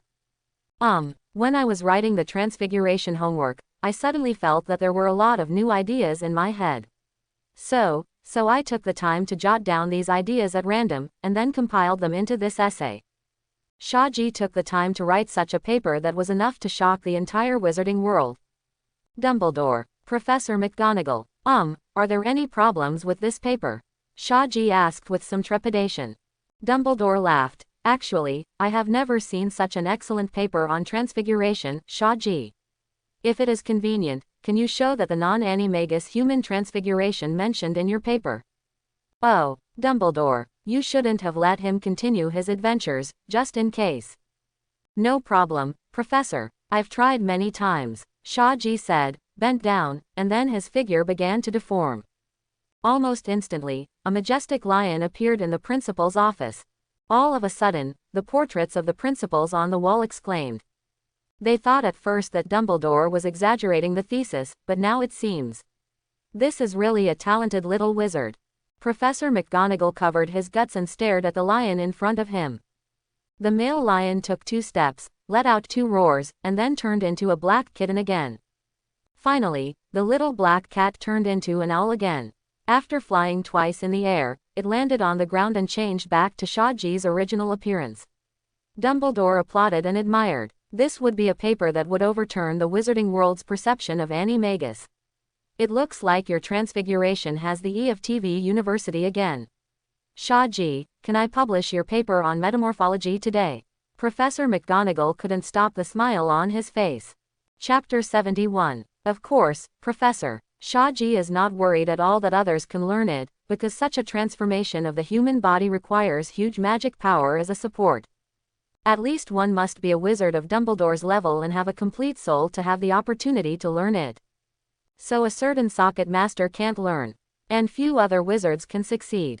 In the final analysis, it is just a new concept. Just like the Wolfbane potion that will be released, everyone knows that it can keep the werewolf awake and transform on the night of the full moon, but no werewolf can afford it. Dumbledore also understood this, but he attributed the reason for Shaji's powerful magic power to Shaji's controllable silence. When Shaji left, Dumbledore said to Shaji with relief, I'm very relieved that you didn't put your energy into studying those black magics, but instead put your energy into studying transfiguration. 707. Shaji was on the way out of the principal's office. He frowned and thought for a while, is there still a need for research on black magic? He really hasn't studied it. No matter how advanced the black magic is, in front of him, he can read it once, and ask for 9 points of black magic proficiency. The much-anticipated flight lesson in the afternoon finally started. The venue for flying lessons is on the lawn beside the Forbidden Forest. Ms. Hooch, the flying lesson teacher, had everyone stand next to a broom. Put your right hand over the broomstick, Ms. Hooch shouted from the front, and say, get up. Get up, everyone yelled. Only Shaji is very special. Before he shouted, the broom trembled and stuffed his broom handle into Shaji's hand, as if he was afraid that he would move slowly and make Shaji unhappy. Among the rest, Kushan, Della and Harry also just opened their mouths, and the broom flew up. Hermione's broom just rolled on the ground twice and ignored Hermione, which made her very anxious. And Neville's broom was lying motionless on the ground, as if standing beside him was a squib. In the end, Mrs. Hooch stood in front of everyone again after correcting some people's wrong actions. Wait, as soon as I whistle, you kick your legs off the ground and kick hard. But Neville was on his feet before Madame Hooch even blew the whistle. He was too nervous, and now Neville, like a sky-swapping monkey, flew up with just one swipe. Come back, boy, Mrs. Hooch said anxiously. If Neville flew to a high altitude and fell, he might be killed directly. Magic can't save it. Neville was horrified to find that he was getting farther and farther away from the ground. Then his hand slipped, he missed the broom, and fell down with a somersault. The crowd screamed and watched in shock as Neville rolled and fell through the air. Shaji took out his wand and quickly pointed at Neville's falling figure. Shock-absorbing speed stop. Neville's figure, which was falling rapidly, suddenly slowed down when it was about to touch the ground. The current Neville is like a leaf, slowly falling to the ground about 3 meters above the ground. Oh, my dear, thanks to your shock-absorbing charm. Madame Hooch sighed, and hurried up to check on Neville's situation. The students were all amazed at Shaji's move. It is not an easy task to cast a spell on a person who is falling rapidly. What's more, when everyone was so shocked that they couldn't know what to do, only Shaji reacted and cast the shock-absorbing spell. The calmness he showed made everyone admire him very much. Kashandela looked at Shaji proudly, as if she was the one who used the shock-absorbing spell just now. Hermione whispered, "Can you teach me that spell?" She was also very nervous, and was always afraid that she would fall off the broom too. If she learned this spell, she could at least save herself. Of course Shaji would not refuse, and taught everyone this spell on the spot. Of course, whether they can use it or not is the same thing, at least it can strengthen their courage. After all, when Neville fell down just now, it had a big psychological impact on everyone. Neville was unscathed thanks to the shock-absorbing charm, but he was undoubtedly stunned. In the end, Madame Hooch decided to send Neville to the school infirmary for Madame Pomfrey to examine. Before leaving, she asked everyone to put the broom back, and no one could take off until she came back. Otherwise, you will be fired. However, this threat was useless in Malfoy's eyes. He started laughing loudly at Neville. Did you see that face? The big stupid one. The Gryffindor and Slytherin students were not easy to deal with, so the other Slytherin students also echoed Malfoy. He picked up the memory ball that Neville had dropped on the floor and started to provoke Harry. I want to put it somewhere. Let Longbottom pick it up. How about putting it on a tree? With that said, Malfoy got on the broom and flew straight into the sky. Harry was very angry. Give it to me. Then he also jumped onto the broom and flew into the sky with a kick of his legs. Hermione wanted to stop Harry. Come down. Harry, don't forget Ms. Hooch's words. You will be fired. But Harry ignored her, looking at Malfoy angrily. Take it here, or I'll knock you off the broom. There's no Crabbe or Goyle here to protect you. Malfoy was actually a little panicked. He was really afraid that he would be killed by that scar. Exclamation mark. See if you can catch it. Mal threw the memory ball into the air, and then wanted to quickly land on the ground. Harry swiped and rushed out to chase the memory ball. Malfoy was landing, and suddenly he saw a figure appearing in front of him. Shaji was riding a broom and stopped in front of him. This is also Shaji's first time riding a broom, and he was surprised to find that the broom won't get stuck in his eggs. It seems that there is a spell on the handle of the broom to protect his eggs. What do you want to do? Malfoy looked at Shaji with some horror. He was beaten by him as soon as he started school, and even his own father advised him not to provoke him. Oh, it's nothing. I just want to see the noble young Master Malfoy's expression when he is free falling in the air. Malfoy was taken aback, and quickly tried to bypass Shaji and escape to the ground. But it's too late. Shaji charged forward with a whoosh, and then Malfoy felt his collar being grabbed. Then I felt my body lighten, and then I left the broom. Shaji actually rode on a broom, and lifted Malfoy off his broom with one hand. What? Malfoy felt his feet hang in the air, and then get further and further away from the ground. It seems that this face of yours is not very good looking. You are still laughing at Neville. Your expression is too ugly. Come on, give me a smile. Then Shaji let go. Malfoy froze for a moment. He let go. How dare he? Ah! Malfoy waved his limbs in despair, making a free fall in the air. Oh! The people on the ground were all frightened by Shaji's operation. How can Shaji be so impulsive? If Malfoy falls to his death, he will enter Azkaban, Hermione said in horror. Cassandela said calmly on the side, Don't worry, Hermione, when have you ever seen him suffer? He must just want to scare Malfoy. Cool. Ron couldn't be happier. there's nothing better than seeing Malfoy make an embarrassment. Shaji swooped down and caught up with Malfoy, who was falling, then grabbed his leg and flew backwards into the sky again. Then after flying around again, it returned to the ground. As soon as Malfoy hit the ground, he fell limp and couldn't get up again. I must tell my dad, woo woo woo. He felt his pants were wet. Harry Potter, Shaji, how dare you? Shaji was taken aback, and Harry's face was ashen. Harry was in despair. When it was over, he was about to pack his bags and be kicked out of school. There was an angry light in Professor McGonagall's eyes. He first looked at Harry. I've been at Hogwarts for so long. Never seen. Potter, how dare you, you'll break your neck. And you, Shaji, I am so disappointed. How dare you bully your classmates like this? He laughed at Neville, Professor, and I couldn't help but. Shut up. You two, come with me. Professor McGonagall turned angrily and walked quickly towards the castle. Shaji and Harry followed. After entering the castle, Professor McGonagall turned to Shaji and said, You, go to my office and wait for me. Potter, come with me. Shaji just scratched her head. Didn't she just let Malfoy ride a jumping machine? There are such projects in other Muggle amusement parks. Well, it was a bit too much. Shaji had no choice but to wait in Professor McGonagall's office. He came to Professor McGonagall's office, drooped his head, then sat on a small stool, quietly waiting for Professor McGonagall's arrival. At this time, Professor McGonagall should be looking for wood to recruit Harry into the Gryffindor Quidditch team. After a while, Professor McGonagall walked into the office angrily. Shaji quickly stood up. Professor, I know I was wrong, so I won't dare next time. Professor McGonagall looked at Shaji. Her anger had not subsided completely. I was just pleasantly surprised by your talent this morning, Shaji. I don't want you to be sent to Azkaban with a bright future. Professor McGonagall scolded Shaji. Even though Malfoy should be taught a lesson, you shouldn't use this way. Professor McGonagall scolded Shaji for a long time afterwards, but Shaji only knew that she was concerned that she might ruin her future because of impulsiveness, which was good intentions, so she just listened silently. I have to give you a confinement, Shaji. Finally, Professor McGonagall got tired of the training and made the punishment.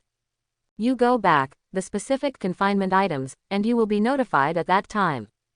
When Shaji returned to the common room, Kushandela was sitting on a soft chair reading a book.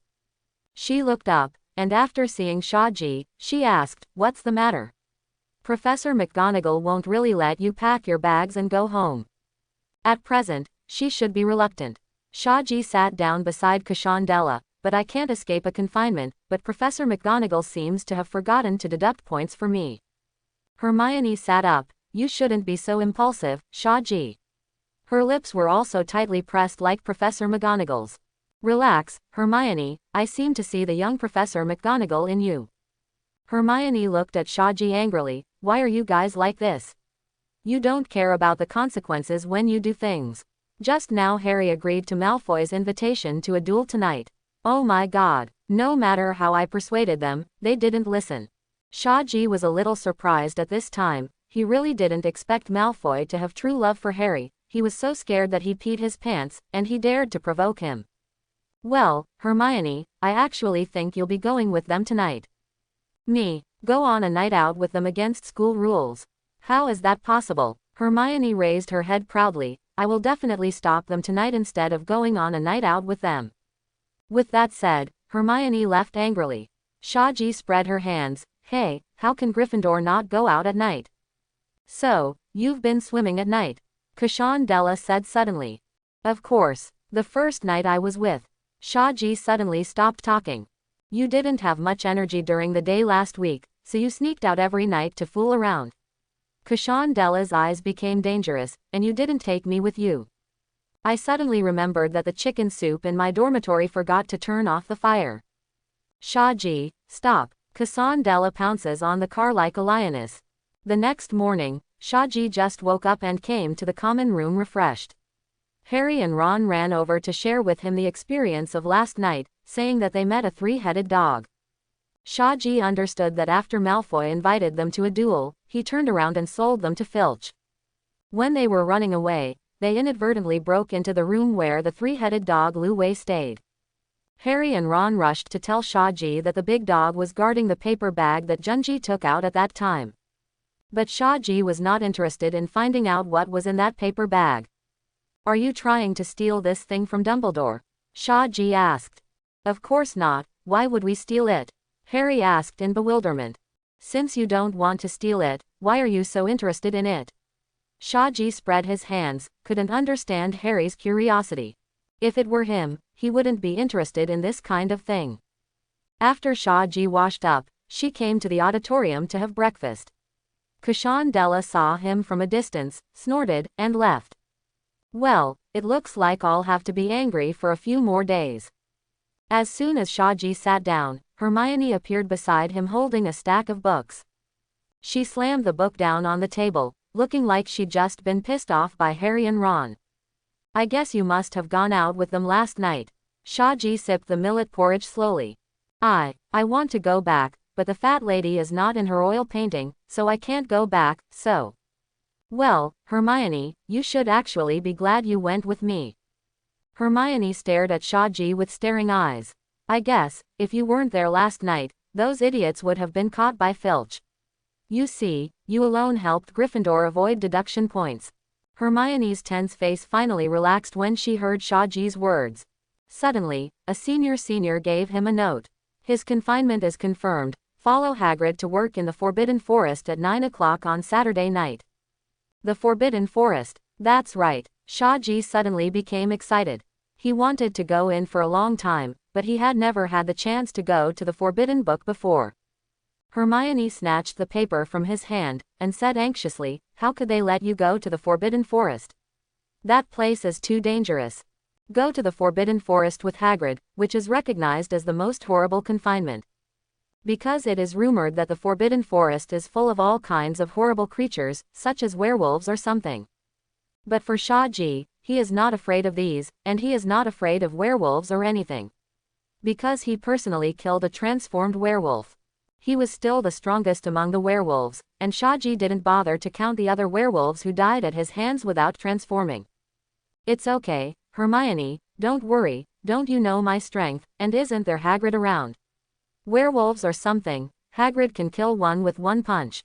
Shaji comforted Hermione, otherwise she might really go find the professor and give him another confinement. Then he would be blind. He didn't want to go to the toilet or wipe the medals in the middle of the night. Harry was actually a little embarrassed, because he and Shaji violated the rules at the same time, but he joined the Quidditch team, while Shaji was going to be locked up. It was 9 o'clock on Saturday night. Shaji came to the foyer, and then he saw Filch. Come with me, Filch said, holding an oil lamp, leading Shaji out of the castle gate. HMPH, it's a pity that they abolished the old-fashioned way of punishment. Hanging your wrists. For days. I still have those chains in my office, and I have to give them from time to time. Oil it up, maybe it will come in handy later. Filch glanced at Shaji maliciously, as if he could see Shaji's panic-stricken appearance the next moment. But Shaji was very calm, not intimidated by him at all. HMPH, maybe you don't know the horrors of the Forbidden Forest, but there are werewolves and vampires inside. I killed more than one werewolf in the Albanian forest, Shaji said suddenly. Filch turned his head and saw Shaji's hollow, terrifying pupils, and he subconsciously felt chills all over his body. He was so frightened that he shivered and didn't dare to speak anymore. Now he only felt that the little figure behind him was like a demon. Is that Filch? Hagrid's voice came from afar. Shaji saw an oil lamp appearing in the distance, and gradually, a tall figure appeared from the night. I've been waiting for you for a long time, Sheng. When Filch saw Hagrid appear, he turned and left, not even daring to say a word to Shaji. He was frightened by Shaji's eyes. Oh, Shaji, Filch didn't make things difficult for you, did he? I don't think he has the ability for now. Shaji greeted Hagrid happily. I think so, Hagrid said with a smile, speaking of which, you didn't even come to my house as a guest. Next time, Shaji smiled, by the way, Hagrid, what are we going to do tonight? Oh, the unicorns in the Forbidden Forest have been attacked recently. Hagrid said angrily, it doesn't look like a beast, did it? To be precise, ordinary beasts can't hurt this beautiful creature. I just found out that one of them was dead yesterday. Hagrid said in a deep voice. I don't know what attacked them. Shaji helped Hagrid lead his hound Yaya. The dead unicorn, is its horn still there? Is its tail still there? Oh, these are still there. The poor unicorn died of excessive blood loss. That's clear, Hagrid, something is sucking the unicorn's blood. Shaji said calmly. The only person in Hogwarts who wants to suck the blood of a unicorn to renew his life is that person. It's just that this time he started hunting unicorns much earlier than in the original book. Or maybe it was the reason for his fierce fire. Anyway, he might have to face that guy tonight. Shaji couldn't help but clenched her wand tightly. Hagrid took his crossbow and walked into the Forbidden Forest with Shaji. Because of the unjust case that year, after Hagrid was expelled from Hogwarts, he was not allowed to use magic. We have to be more careful. We still don't know whether the guy who hunted the unicorn is a human or a wild beast. I think it should be a person. Beasts can't catch exclusive beasts, and unicorns can have strong magic. Shaji said. Hagrid became angry. If it is a human being, when his lips touch the blood of a unicorn, his life will be cursed. Suddenly, Hagrid stopped in his tracks, because he saw some shining silver-white things on the ground ahead. Look, that's unicorn blood. Another unicorn has been wounded. Hagrid shook his fist angrily. Shaji cast the iron armor curse on both himself and Hagrid, and with his mana reserves, he could easily maintain this spell for a long time. Hagrid and Shaji tracked the attacked unicorn along the blood trail, hoping to save it before it died. Suddenly, Hagrid and Shaji were hiding behind a big tree at the same time. Their crossbows and wands were facing a bush. Come out, or I will shoot an arrow. Brush. A centaur emerged from the grass. This is the first time Shaji has seen a centaur in real life. Above the waist, it is human, but below the waist, it has a reddish-brown head. Hagrid lowered his crossbow. Oh, it's you. Are you going to shoot me with a bow and arrow? Hagrid. The centaur's voice was low and magnetic, but it was full of sadness. Of course not. You know, unicorns have been attacked recently, and now it seems that another one has been injured, and I have to find it quickly. So we have to be vigilant all the time. Let me introduce you both. This is Shaji, a student from Hogwarts, and this is Ronan, a centaur. Hi, are you a student in the castle? Yes, Shaji said, I learned a lot in school. It's good to learn something. Ronan looked up at the stars. Shaji also looked up at the starry sky. Mars is very bright tonight. Ronan wanted to say something, but Shaji interrupted him again. The innocent always suffer first, and it has been like this for hundreds of years. Shaji looked at the starry sky again, with empty eyes. Mars is extremely bright tonight. It seems that there are many secrets hidden in the forest. Hai Qian Wang Jiao Zhe. The centaur Ronan always feels that Shaji has said everything he was going to say. Hagrid looked at Shaji a little dumbfounded. Soon, Shaji and Hagrid left Ronan, who was standing still, and continued to go to the toilet deep in the Forbidden Forest. Oh, if I wasn't convinced you were a little wizard, I'd have thought you were a centaur. Hagrid couldn't help but sigh. Now, the bloodstains have become more and more. Presumably, he was getting closer and closer to the injured unicorn. Suddenly, there was a rustling sound in the distance, like a wizard's robe dragging in the woods. Hagrid held up the crossbow in his hand and together with Shaji, pushed aside the bushes in front of him. Then they saw a beautiful creature, lying on the ground, and a man in a black robe, lying on his back, drinking the blood of the unicorn. Shaji quickly raised his wand, and a strange red light emerged from his wand, shooting towards the man in black. This is a combined magic of soul magic, fierce fire curse, and stunning curse. Of course, the function of the stun spell is just to die the spell. After all, it's not good to use black magic directly in front of Hagrid. The black-robed wizard hurriedly dodged to the side, and the strange red glowing spell rubbed his scalp and hit a big tree 5 meters away. Boom! After a loud noise, the big tree was blown into ashes. Shaji was able to control the range of his fierce fire curse, so after blowing up that tree, fierce fire didn't ignite. Avada Kedavra. The black-robed wizard cast a Kedavra curse with his backhand. Hagrid, get out of the way. Shaji pushed Hagrid behind a big tree. It was also thanks to Shaji's 10 points of strength, otherwise he wouldn't be able to push a hybrid titan like Hagrid. Hagrid had just been pushed away when the killing curse flew past his nose. Hagrid broke out in a cold sweat. Shaji waved his wand, and the leaves on the ground flew up one after another, and then quickly transformed into countless sharp long swords. Whoosh whoosh, countless long swords shot fiercely at the black-robed wizard. Seeing so many long swords in the black-robed wizard, everyone seemed to be frightened and stupid, and completely forgot to dodge, and in fact he couldn't dodge. Just when the long sword was about to pin him to the ground, suddenly, the black-robed wizard turned into a puff of black mist to avoid all the sharp swords and dodged to the side. Countless sharp swords were nailed to the ground, but they missed the black man-robed wizard. Shaji knew that this was Voldemort's top login. But, this time, Voldemort didn't control Quirrell's body to escape, he seemed to want to touch Shaji. Shaji and Quirrell, controlled by Voldemort, stood face to face, and then raised their hands at the same time. Soul Tear, Avada Kedavra. When Voldemort saw the purple curse flying in front of him, he suddenly had a bad feeling in his heart. He seemed unable to resist this curse, so he could only dodge it. A stone in front of Shaji flew up and turned into a round shield, directly blocking the death curse. Hagrid, go back and call for rescue. I'll hold him back, Shaji shouted. The soul magic in his hands didn't stop. Voldemort dodged those purple spells. Those purple spells didn't hit him, they just sank into the trees and the ground, and there was no reaction after that, just like a purple ray without any attack power. But Voldemort could detect a strange magic in it that could seriously damage his soul. Of course he doesn't know that this is a spell only for the soul, it has no CFBH effect on other things. Voldemort didn't dare to stay for a long time, he planned to leave. The strength of the little wizard in front of him was far beyond his expectations. With Quirrell's body, he couldn't last long. Moreover, he has now recognized that this little wizard is Shaji, the person he wants to subdue.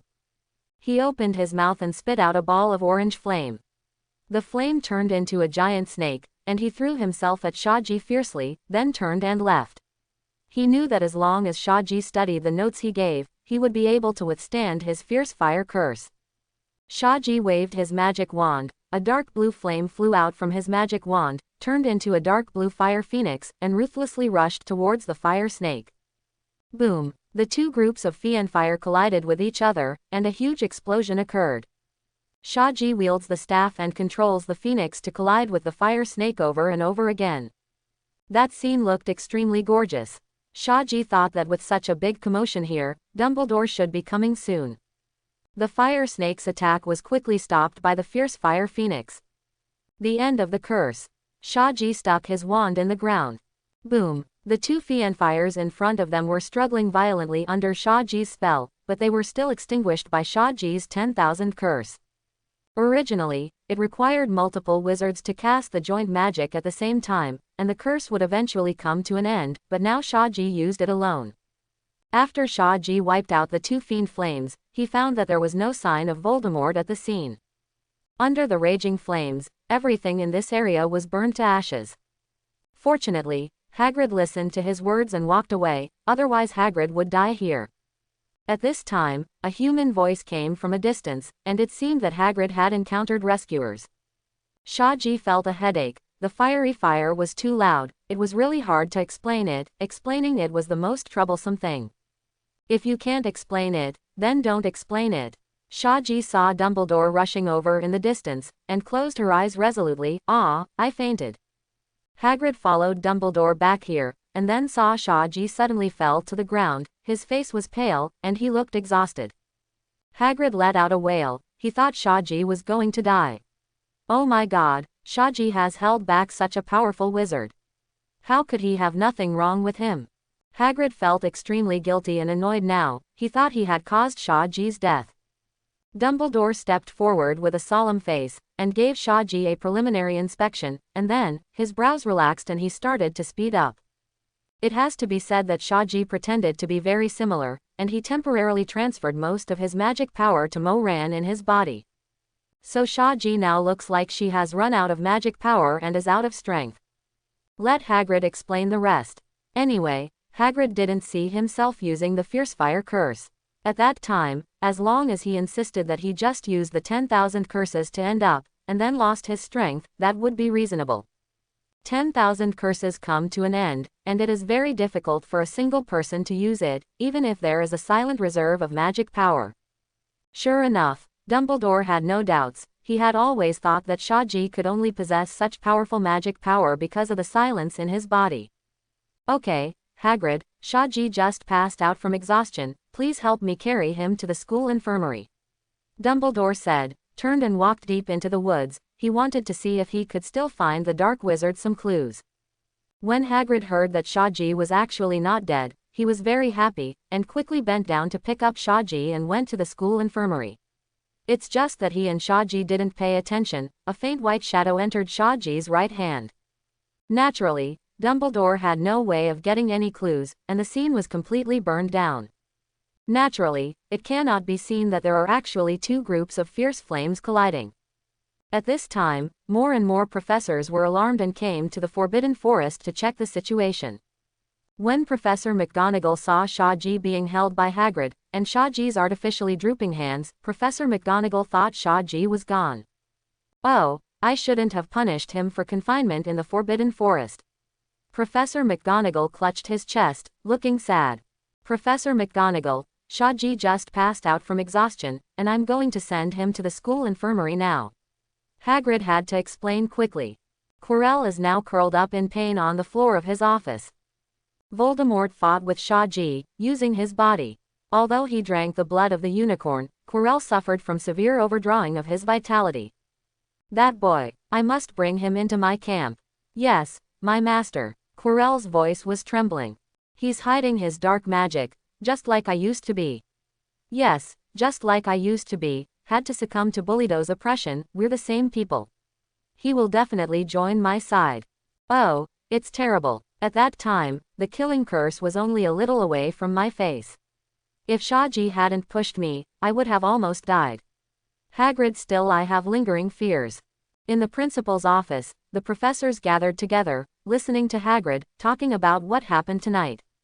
After Hagrid finished speaking, the entire principal office fell silent. After a long silence, Dumbledore said, Severus, someone is trying to kill with unicorn blood. He looked at Snape with deep meaning in his eyes. Snape nodded slightly, and walked out of the headmaster's office. Okay, everyone go back first. I will handle tonight's affairs properly. Hagrid, can you go and calm down those centaurs? Dumbledore said calmly. Shaji was lying on the hospital bed in the school infirmary, pretending to be dizzy at first, but before she knew it, she really fell asleep. He found himself having a dream. In the dream, he was standing on an endless grassland, and beside him, there was a snow-white unicorn with its head lowered, lightly licking its tail. Shaji couldn't help but want to touch the unicorn in front of him, but he didn't expect that he woke up suddenly just as his hand was placed on the unicorn's neck. He opened his eyes, and was surprised to find several people standing in front of him. Kazan, Della, Hermione, Harry, Ron. Seeing Shaji wake up, everyone breathed a sigh of relief. Hey, I just fainted from exhaustion, not almost dead. You didn't almost die. That's the fierce fire curse. Kashan, Della's eyes were a little red. Why does this happen to you every time? Who knows? Shaji said helplessly. He didn't want to encounter this kind of thing either. He just wanted to go for a walk in the Forbidden Forest with Hagrid, but he didn't expect to meet Voldemort himself directly. But in fact, he wasn't injured. If he didn't find it troublesome to explain, he wouldn't pretend to be dizzy. Ron couldn't help but say, that's pretty cool, man, that's black magic. I hear you can fix it with a single spell. If I had known, I should have gone to the professor and asked her to change Shaji's confinement from the Forbidden Forest to the castle. Hermione sighed. I said earlier that the Forbidden Forest is very dangerous, you still don't believe it? Harry asked. Are you okay now? He felt that Shaji's pale face was as pale as Quirrell's, very scary. I'm fine, the Black Wizard is nothing special, I almost caught him. In the end, Madame Pomfrey sent everyone else away. Shaji had to stay overnight in the school hospital tonight. In fact, nothing happened to Shaji at all. If there were no accidents, he would be able to go back tomorrow morning. Ding! Congratulations to the host for obtaining a new talent, the Shadow of the Unicorn. The system's voice sounded at the right time. What is the unicorn shadow? Shaji asked suspiciously. Ding! With this talent, the host can summon a phantom of the soul of a unicorn to attack the enemy. Summoned beast. How did this reward come about? Ding. This is not a talent rewarded by the system. After the system detected it, it was the dead unicorn that blessed the host, allowing the host to have the ability to summon its soul phantom. It wants the host to help him take revenge. Ding. After testing the current unicorn shadow talent, the summoned unicorn phantom is only half powerful. The host needs to avenge it and fulfill its wish before the host can obtain the complete unicorn shadow power. Shaji only remembered the unicorn in her dream. Well, I promise to help you avenge. This unicorn was hunted by Quirrell, so as long as Shaji kills Quirrell or Quirrell dies because of Shaji, Shaji has avenged the unicorn. At the moment Shaji made his promise, he seemed to hear a neighing that belonged to a unicorn. The unicorn phantom plus soul magic. Does it mean that soul magic has the function of automatic tracking? A smile appeared on the corner of Shaji's mouth. On Halloween, when Shaji woke up, she smelled the sweet smell of roasted pumpkin. At the same time, Professor Flitwick finally let the first-year wizards try to use the levitation charm. Naturally, Shaji and Kashandela have already learned it, and Harry and Hermione, who have been trained by him, also let their feathers rise easily. This made Professor Flitwick, happily, add 20 points to Gryffindor. Of course, Ron, like in the original book, did not succeed. Afterwards, she spoke ill of Hermione and was heard. So Hermione ran away crying and didn't even attend the rest of the class.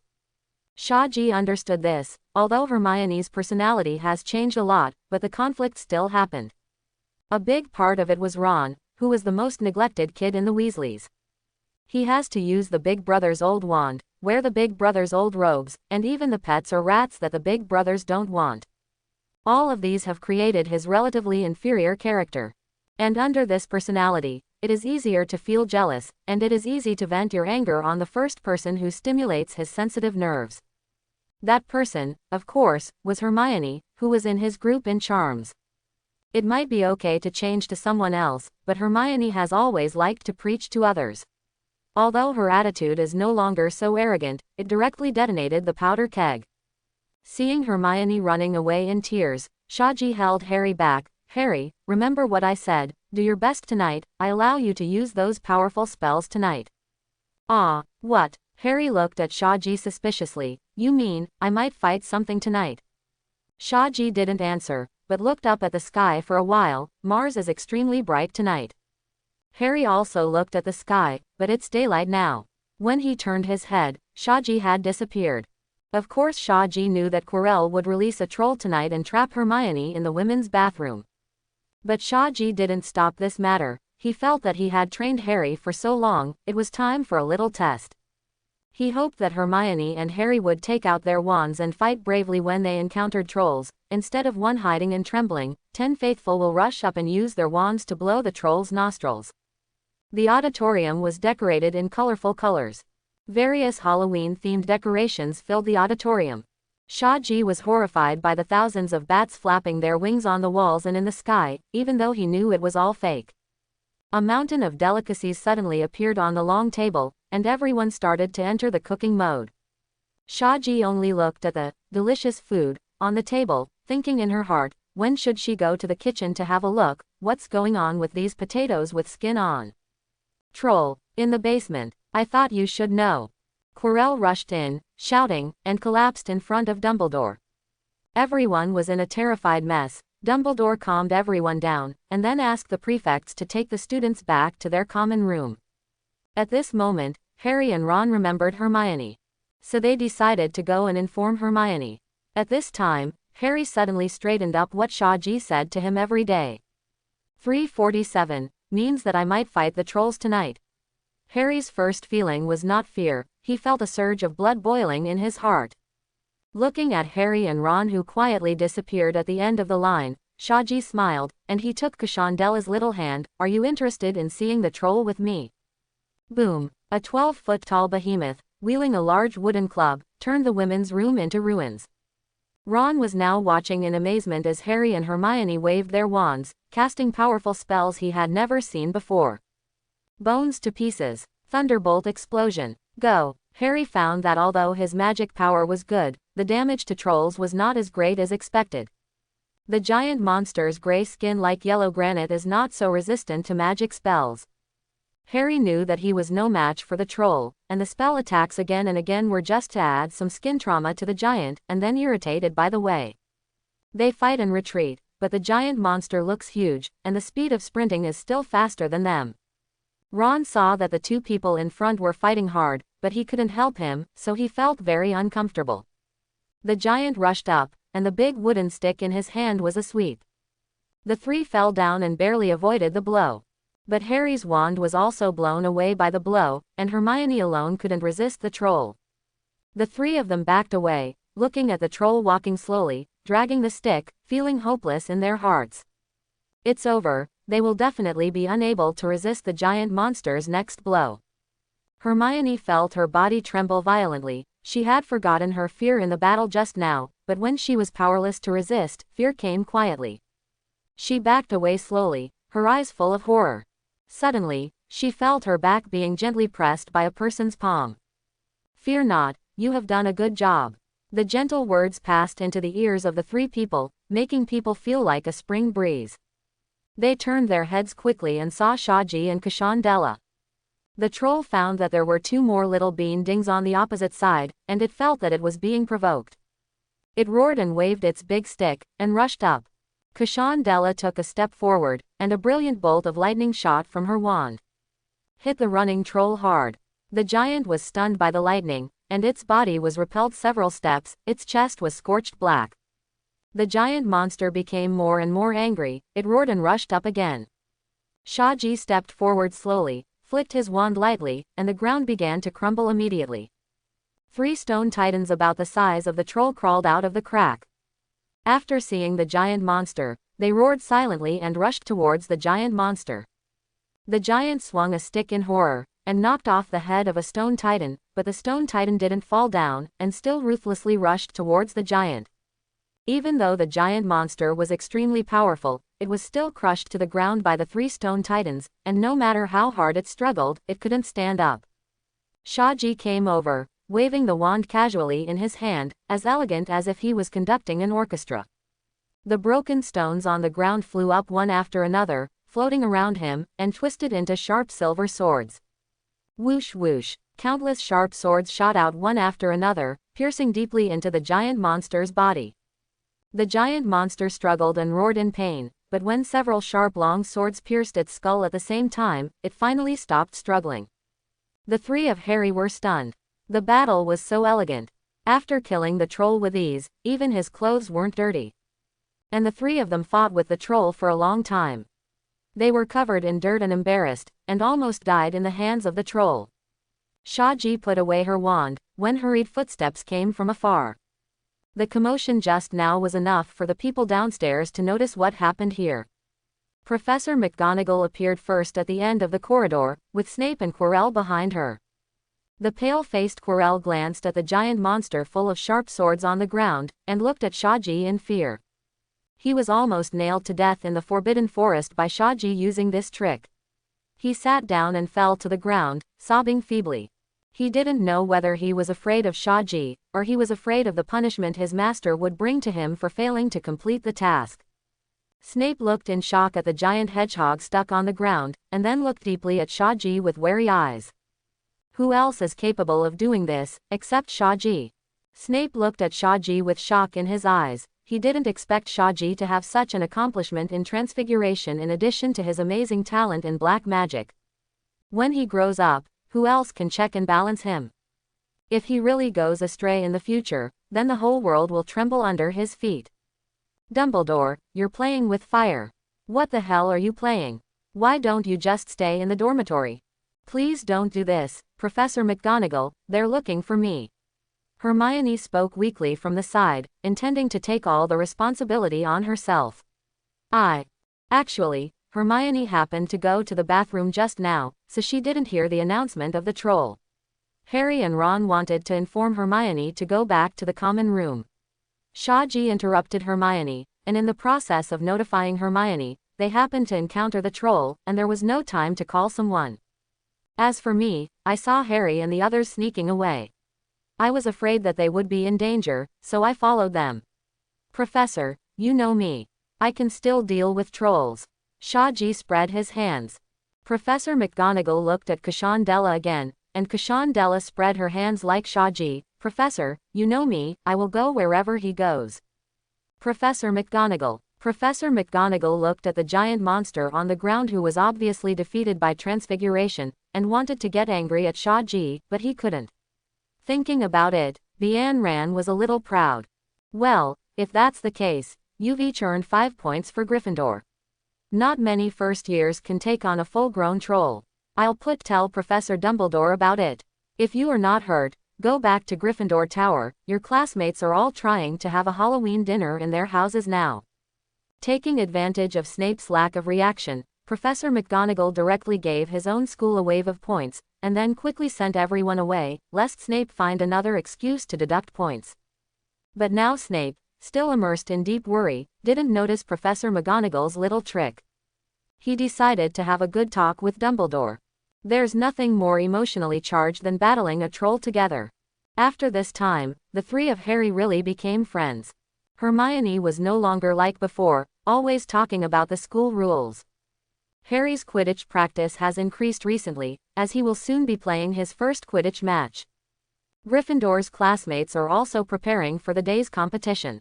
Shaji and Cassandela helped Ron cast a spell on his bedsheet to create a majestic, moving lion. During the period, Harry found that Snape had been bitten by a three-headed dog and injured his leg. And then made Snape the prime suspect for trying to steal the Philosopher's Stone. It has to be said that Snape deserves to be Hogwarts' #1 scapegoat. Anyway, if something bad happened, Harry would have to suspect him immediately. On this day, after finishing defense against the dark arts class, Quirrell asked Junji to stay again. Since the night of Halloween, Quirrell has been looking for Shaji many times in a row, and every time he will count up to 10 magic notes. He strictly obeyed his master's order, and handed these notes to Shaji one by one, hoping to gradually bring Shaji, a born black wizard, back into the darkness. Shaji was dismissive of these magic notebooks, but recently, he discovered that the new notes Quirrell gave him started to gradually become more profound. At the very least, the knowledge in these magic notes now finally made Shaji have some interest in reading them. However, Shaji did not show disdain. Every time he got a new note, he always showed an expression of ecstasy. According to Quirrell, Till has gradually become obsessed with the power of black magic. As soon as Shaji entered Quirrell's office, she showed an impatient look. "Professor, are you going to give me a new magic note today?" Seeing Shaji's greedy appearance, Quirrell secretly rejoiced in his heart. It seemed that he would soon be able to complete the task assigned to him by his master. "Shaji. You have read so many notebooks. How do you feel? How about the magic recorded in the notebooks?" Quirrell asked tentatively. "Powerful, very powerful, but Professor Dumbledore won't let me use these magics." Shaji's voice dropped. "In Albania, I use this kind of magic, holy light to those who tormented me, the werewolves. That taste." Shaji raised her trembling hands, as if recalling the exhilaration of using black magic back then. "But after I came back, Professor Dumbledore didn't allow me to use these magics anymore. I don't want to be driven back to the Wood Orphanage as a monster, so." Quirrell smiled. "I understand that it is not shameful to yearn for great power. By the way, you just said that you used black magic in Albania. If you don't mind, can you tell me where you learned black magic from?" Shaji's body trembled in vain, as if recalling something terrible. "I learned from those werewolves, and they experimented with black magic on me." He lowered his head and said slowly, "When I got out, I was amazed to find that I seemed to have learned all the dark magic they used on me by osmosis. The last black magic they taught me was the cadavra, when they were trying to kill me with this spell." Quirrell was shocked. This Shaji is really a genius of black magic. He can comprehend black magic to such a degree just by looking at it. He has personally experienced Shaji's fierce fire curse. "I'm very interested in black magic, but since I came back, I haven't had the chance to touch black magic again. Until the professor gave me the magic notes." Shaji pretended to be excited and said in a grateful tone. This made Quirrell think that he was emotionally motivated to reveal so much information. Quirrell did not doubt because of this. No matter how terrifying Shaji's talent is, he is still just a child. What city can he have? Of course Shaji also knew that Voldemort was trying to make him fall into darkness and join his ranks of Death Eaters. And in order to finally convince Shaji, he will definitely make an appearance in person. What Shaji is waiting for is his personal appearance. Therefore, Shaji only shaped her image into an image that is very interested in black magic and the pursuit of power, but because of Dumbledore's oppression, she can only succumb helplessly. This encounter is exactly the same as that of Tom Riddle, who lived carefully under Dumbledore's nose for a long time. This will undoubtedly arouse great empathy for Voldemort. He feels that Shaji is the same kind of person as him. Shaji was now sure that Voldemort was still on Quirrell's body, and she didn't change this because of her Fiendfire. The Marauder's map doesn't show Tom, it seems, also because of Voldemort's current special status. Suddenly, Shaji asked curiously, "But Professor, why did you teach me this knowledge? After all, even Professor Dumbledore keeps secret about this kind of black magic." Quirrell stammered and explained, "I show you these because I know you are very good. If you learn these, you will always be able to use them later. Even if you don't use it yourself, at least you know how to prevent it." Oh, Shaji looked at Quirrell suspiciously. Quirrell knew he didn't believe it. After all, these actions of his were all to complete the task of the master, so he seemed too impatient. Shaji is such a smart person, he will naturally see the flaws. Quirrell was about to pull away the topic, when suddenly, a hoarse, deep voice came from behind him. "Enough, Quirrell, there's no need to probe any further." Shaji was shocked when she heard this sentence.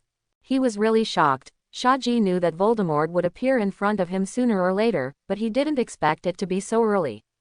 He had expected this moment to come after Christmas. Shaji didn't expect that Voldemort believed in his own speculation because of his highly similar experience to Voldemort's. The conjecture is that Shaji must be the same kind of person as him. And he must follow him because of his pursuit of the ultimate power. So the temptation ended ahead of schedule, and he couldn't wait any longer. "Who is talking?" Shaji asked, horrified. "Master, why do you?" "I'm going to talk to him myself." Quirrell had no choice but to take off his turban in front of Shaji. Then Shaji saw a terrifying face appear on the back of Quirrell's head. "Shaji, speaking of it, this is not our first meeting." A smile appeared on the long twisted face. Shaji thought it was better for him not to laugh. Shaji drew his wand and pointed it at Voldemort. "Who are you?" Quirrell's voice is no longer choppy, but very smooth. "This is my master, the greatest Dark Lord in this world." "Are you Voldemort? Aren't you dead?" Shaji clenched the wand in her hand, as if she was about to cast a death curse in the next step. "Relax, kid." Voldemort smiled convulsively. "Since I showed up, I didn't intend to fight you." "What do you mean it's not the first time you met me?" "The first time we met was at Gringotts. I learned the power of your Fiercefire curse, remember?" Voldemort's voice was hoarse. "So it was you, then it was you who was in the Forbidden Forest that day." "That's right, that's me too." Voldemort began to seduce Shaji. "When I was fighting with you that night, I noticed that you seemed to be trying your best to suppress yourself so that you would not." "Dark magic, Professor Dumbledore." "Yes, exactly. That old Dumbledore won't let you use the dark arts." "What do you mean?" "Shaji, join me. What good is it for you to stand with Dumbledore? What can he teach you? He will only hinder you from gaining the power of your favorite black magic." Voldemort's tone became excited. "It was the same when I was in school. He always came to hinder me. I know this feeling. So, join me, Shaji. With me, you can learn more and more powerful black magic, and you are not forbidden to use them." Shaji was silent, but he was already hanging down gradually. "It is rumored that you are Dumbledore's personal disciple, right? But he can't teach you the power you want most. If you want, I can also take you as a disciple. I will pass on my skills to you. I created a lot of powerful magic that only I know. These are not recorded in the forbidden books in the restricted section of the library." Shaji scoffed at this from the bottom of her heart, but on the surface she showed a moved expression. "But you are like this, how can you make a comeback?" "Of course I have a way. I'm here for this. As long as I regain my strength, Dumbledore can't stop me at all." At that time, we can trample this world under our feet together. Quirrell was surprised to hear that. He had never seen the Black Merchant King be so interested in a person. If it was someone else, Voldemort would have already thrown Avada in the past. Why would he waste so much saliva? How can I trust you? I have lost my power, but my knowledge of magic has not. If you agree to join me and follow me, I can teach you a magic that I created right now. Quirrell, who had been listening silently, was really confused by Voldemort. Why did his master value this kid so much? In fact, the reason is very simple, that is Shaggy's great potential. The reason why Voldemort tried his best to win Shaggy is because he has seen Shaggy's potential, threat. But if he could win over such a young wizard with great potential to his side, it would be completely different. He will neither worry that there will be another powerful enemy in the future, but also a powerful helper. And when Voldemort saw Shaggy, it was like seeing his second self, a little wizard who yearned for power, undoubtedly the best to control and also the best to seduce. As long as he sees his profound knowledge of magic, he will definitely succumb. Okay, Lord Dark Lord, what do you need me to do for you? Shaggy seemed to have made up her mind and put away her wand. Very good, very good. Voldemort was very happy. Although Shaggy didn't call him master, he could understand that after all, Shaggy must be an arrogant person with such a talent. Just like he was back then, if Shaggy called master as soon as he opened his mouth, Voldemort would be suspicious instead. I came to Hogwarts for what you took from Gringotts. Surely Dumbledore wouldn't tell you what it was. He would never trust people like us. He asked you to take it. It's nothing more than trying to test you. Shaggy suddenly felt a faint magic power probing into his mind. Good guy, Voldemort believed in himself on the surface, but he still used legilimency, but he used it much more brutally than Dumbledore. He didn't hide it at all. It seemed that he thought Shaggy, who was only in the first grade, would not be aware of his legilimency. Fortunately, Shaggy had full-level occlumency in his mind all the year round, so Voldemort couldn't find out any other information. Voldemort's legilimency only further made him think that Shaggy really followed him. Sure enough, Voldemort, who had no more doubts, started telling him about the Philosopher's Stone. Voldemort also mentioned to Shaggy the level set by Dumbledore. The checkpoints set by other people are nothing, but the dog left behind by that stupid big man is too troublesome. Quirrell, an idiot, has never been able to pass. Stupid, do you mean Hagrid? Yes, that's him. He has been like this since he was in school. He likes to play with these dirty beasts the most. My lord, if it's Hagrid, I might be able to find a solution. As far as I know, he has always been a big mouth, and he is easy to say. You have a solution. Voldemort was a little surprised. Quirrell, an idiot, has tried so many times, but he still can't do anything about that three-headed dog. Didn't expect Shaggy to have a solution. Hagrid loves big, ferocious beasts. Quote, that's right, that idiot has been like this since he was a child. I heard that he has always wanted to raise a dragon, so as long as he can find a dragon egg, as a price, he can definitely find the weakness of the three-headed dog from the side of his mouth. Very good, very good. Voldemort was overjoyed. Come here, kid, I have a magic of my own creation here, and I will teach you right now. After coming out of Quirrell's office, Shaggy looked happily at the addition of a spell on her panel. Voldemort's improved flying spell. This spell allows people to turn into black mist and fly, and it can also avoid spells. It is similar to the pace of their own hounds, but their own hounds cannot fly. Although Shaggy, who has silence, doesn't really need this magic, but he can teach others. I don't know what kind of expression Voldemort will have when he sees DA members. Everyone knows his magic. Of course Shaggy would not stand with Voldemort. He wanted to report Quirrell, but there was no evidence. And when he first saw the Marauders map, he didn't know if Voldemort was still on the back of Quirrell's head. It wasn't until the time in the Forbidden Forest that it was confirmed that Voldemort was still there.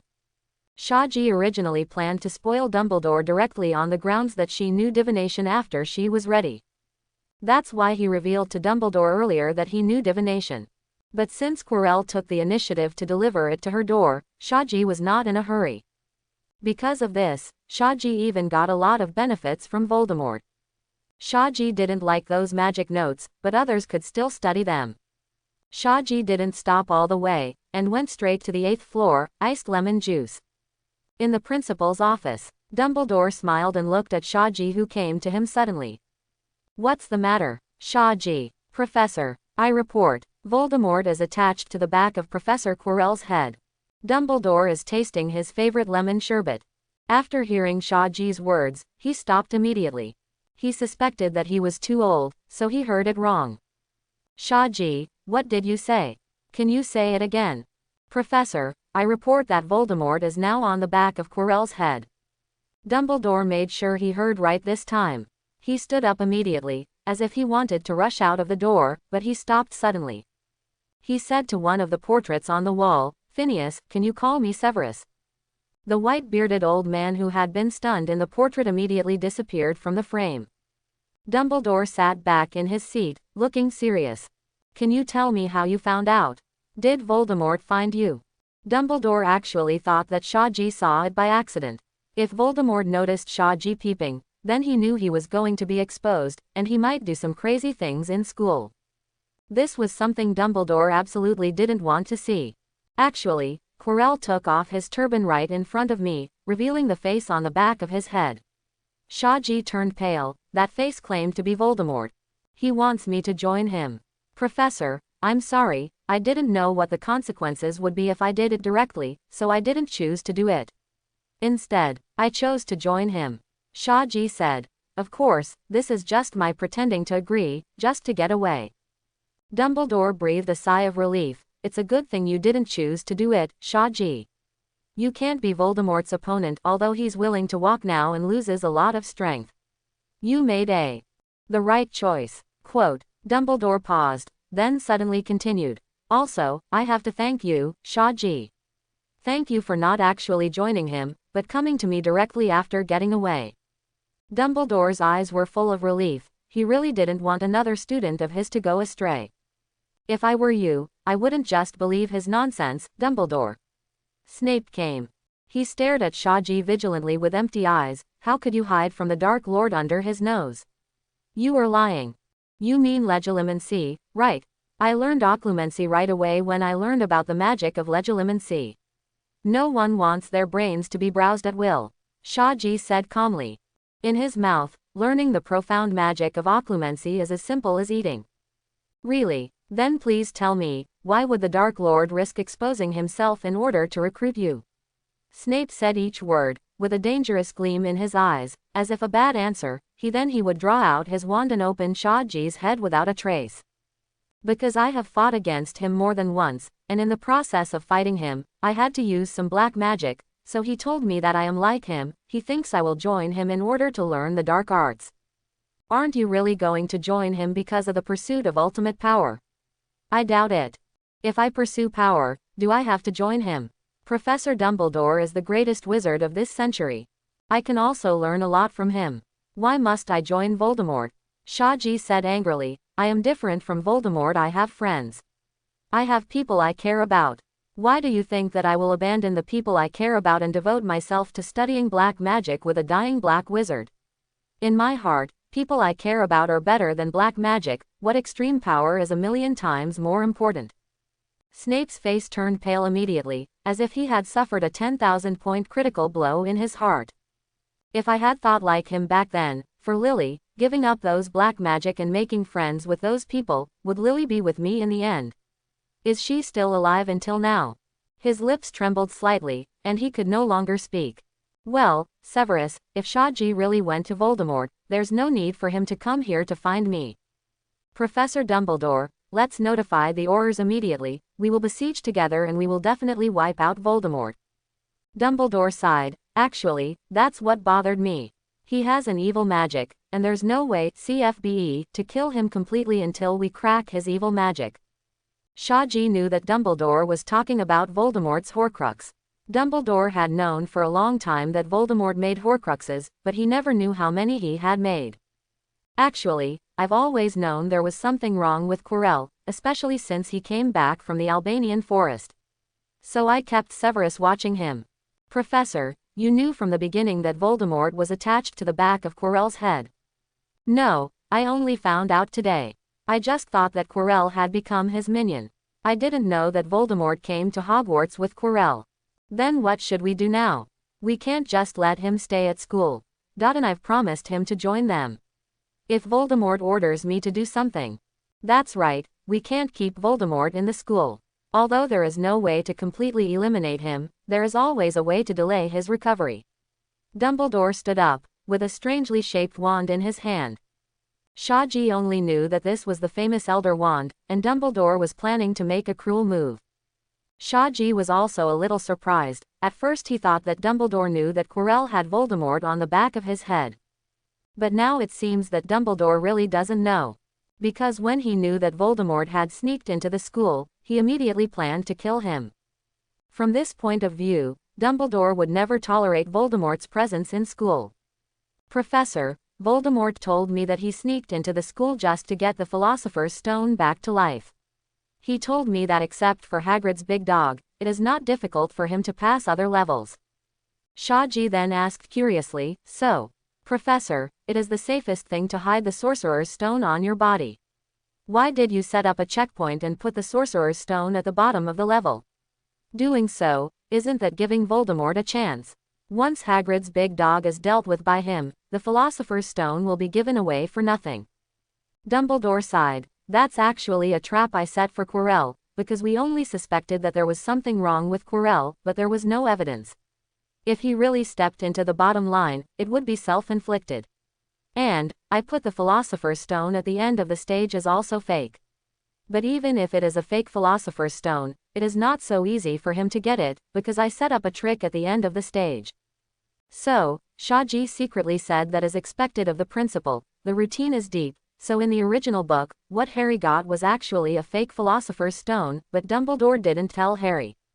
Otherwise, it would be hard for Harry to know that the Philosopher's Stone he saved with his life was fake. Well, we should take Quirrell down as soon as possible.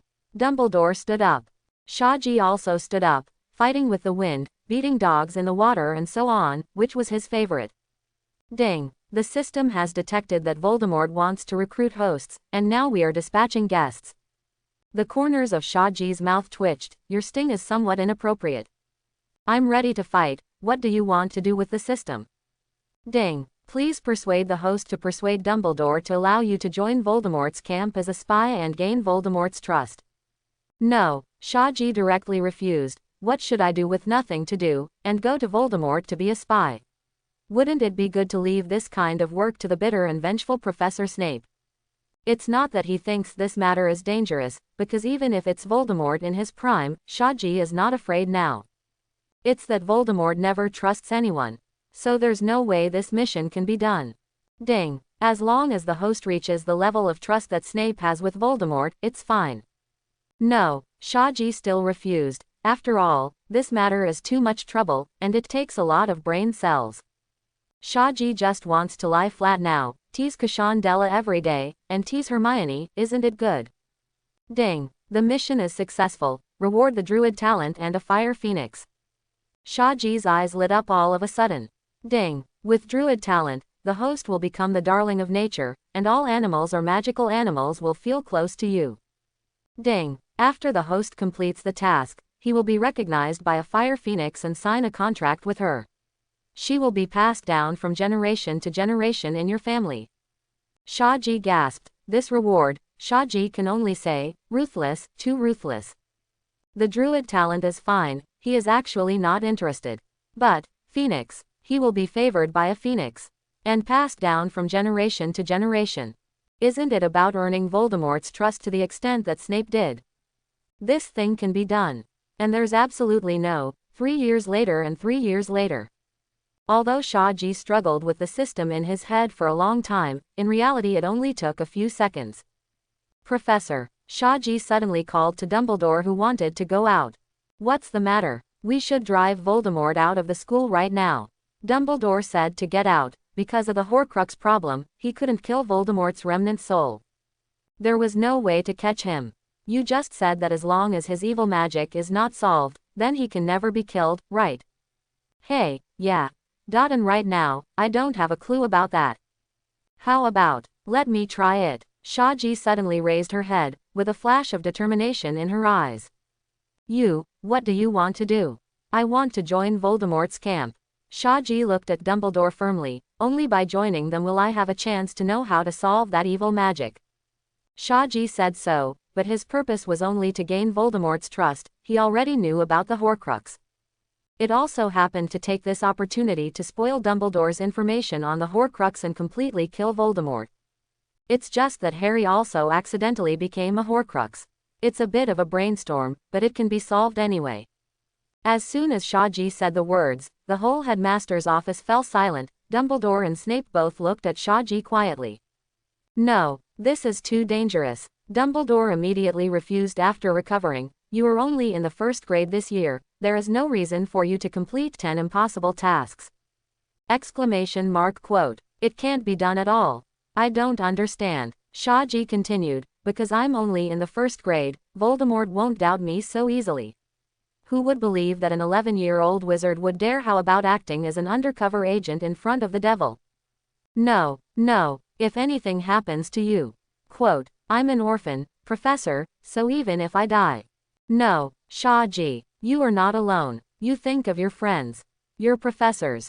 Professor, it's because I thought of them that I'm going to do this. If Voldemort is resurrected, then no one will be able to escape, and everyone will be trapped in this whirlpool. I don't want them to be in danger. Shaji continued, I heard that many people sacrificed their lives to fight against Voldemort. It is because of their sacrifices that today's short-lived peace can be bought. If they can sacrifice, why can't I? Dumbledore couldn't help being moved after hearing Shaji's words. They can all sacrifice, why can't I? These words hit his heartstrings like a sledgehammer. I think this is a good way. Dumbledore, when did your heart become so soft? Snape turned his head and said to Shaji, although I don't know what kind of tricks you want to play. But if your mind is seen through by the Dark Lord, then you will die if you go like this. So, use your occlumency. If you can resist my legilimency, then I'll let you go. Good. Shaji looked at Snape calmly. Snape took out his wand, pointed at Shaji, legilimency. Then Snape saw one picture after another, and his face changed. Because in those pictures, there is a Snape in women's clothing dancing. The pictures are really eye-catching. Snape exited legilimency in embarrassment, then glared at Shaji fiercely. He was clutching his wand tightly, wanting to disembowel all the gods from Shaji. But without a doubt, Shaji made it through. So, can I go on this mission? I'd love to keep rejecting you, child. But your reasons convinced me. Dumbledore's expression was very sad. Your request, for an old man, is really it's cruel. But I still have to make a decision on this. I agree with your request, Shaji. Shaji knew that Dumbledore would agree. After all, when he knew that Harry was also one of the Horcruxes, he immediately made a plan for Harry to die.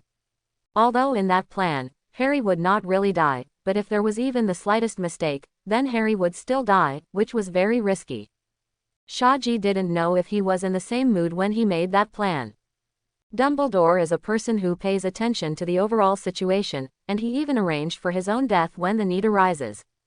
So as long as his reasons are sufficient, then he will definitely be able to convince him. Shaji took out a silver ring and handed it to Dumbledore. This is a small toy I made for my friends. Take it with you. If it gets hot, it means I'm looking for you. You just need to put the ring on a piece of sheepskin on the paper. The information I want to report to you will appear on the parchment. Of course, you can also find me in this way. As long as you touch the ring, my name and text information will appear in your mind.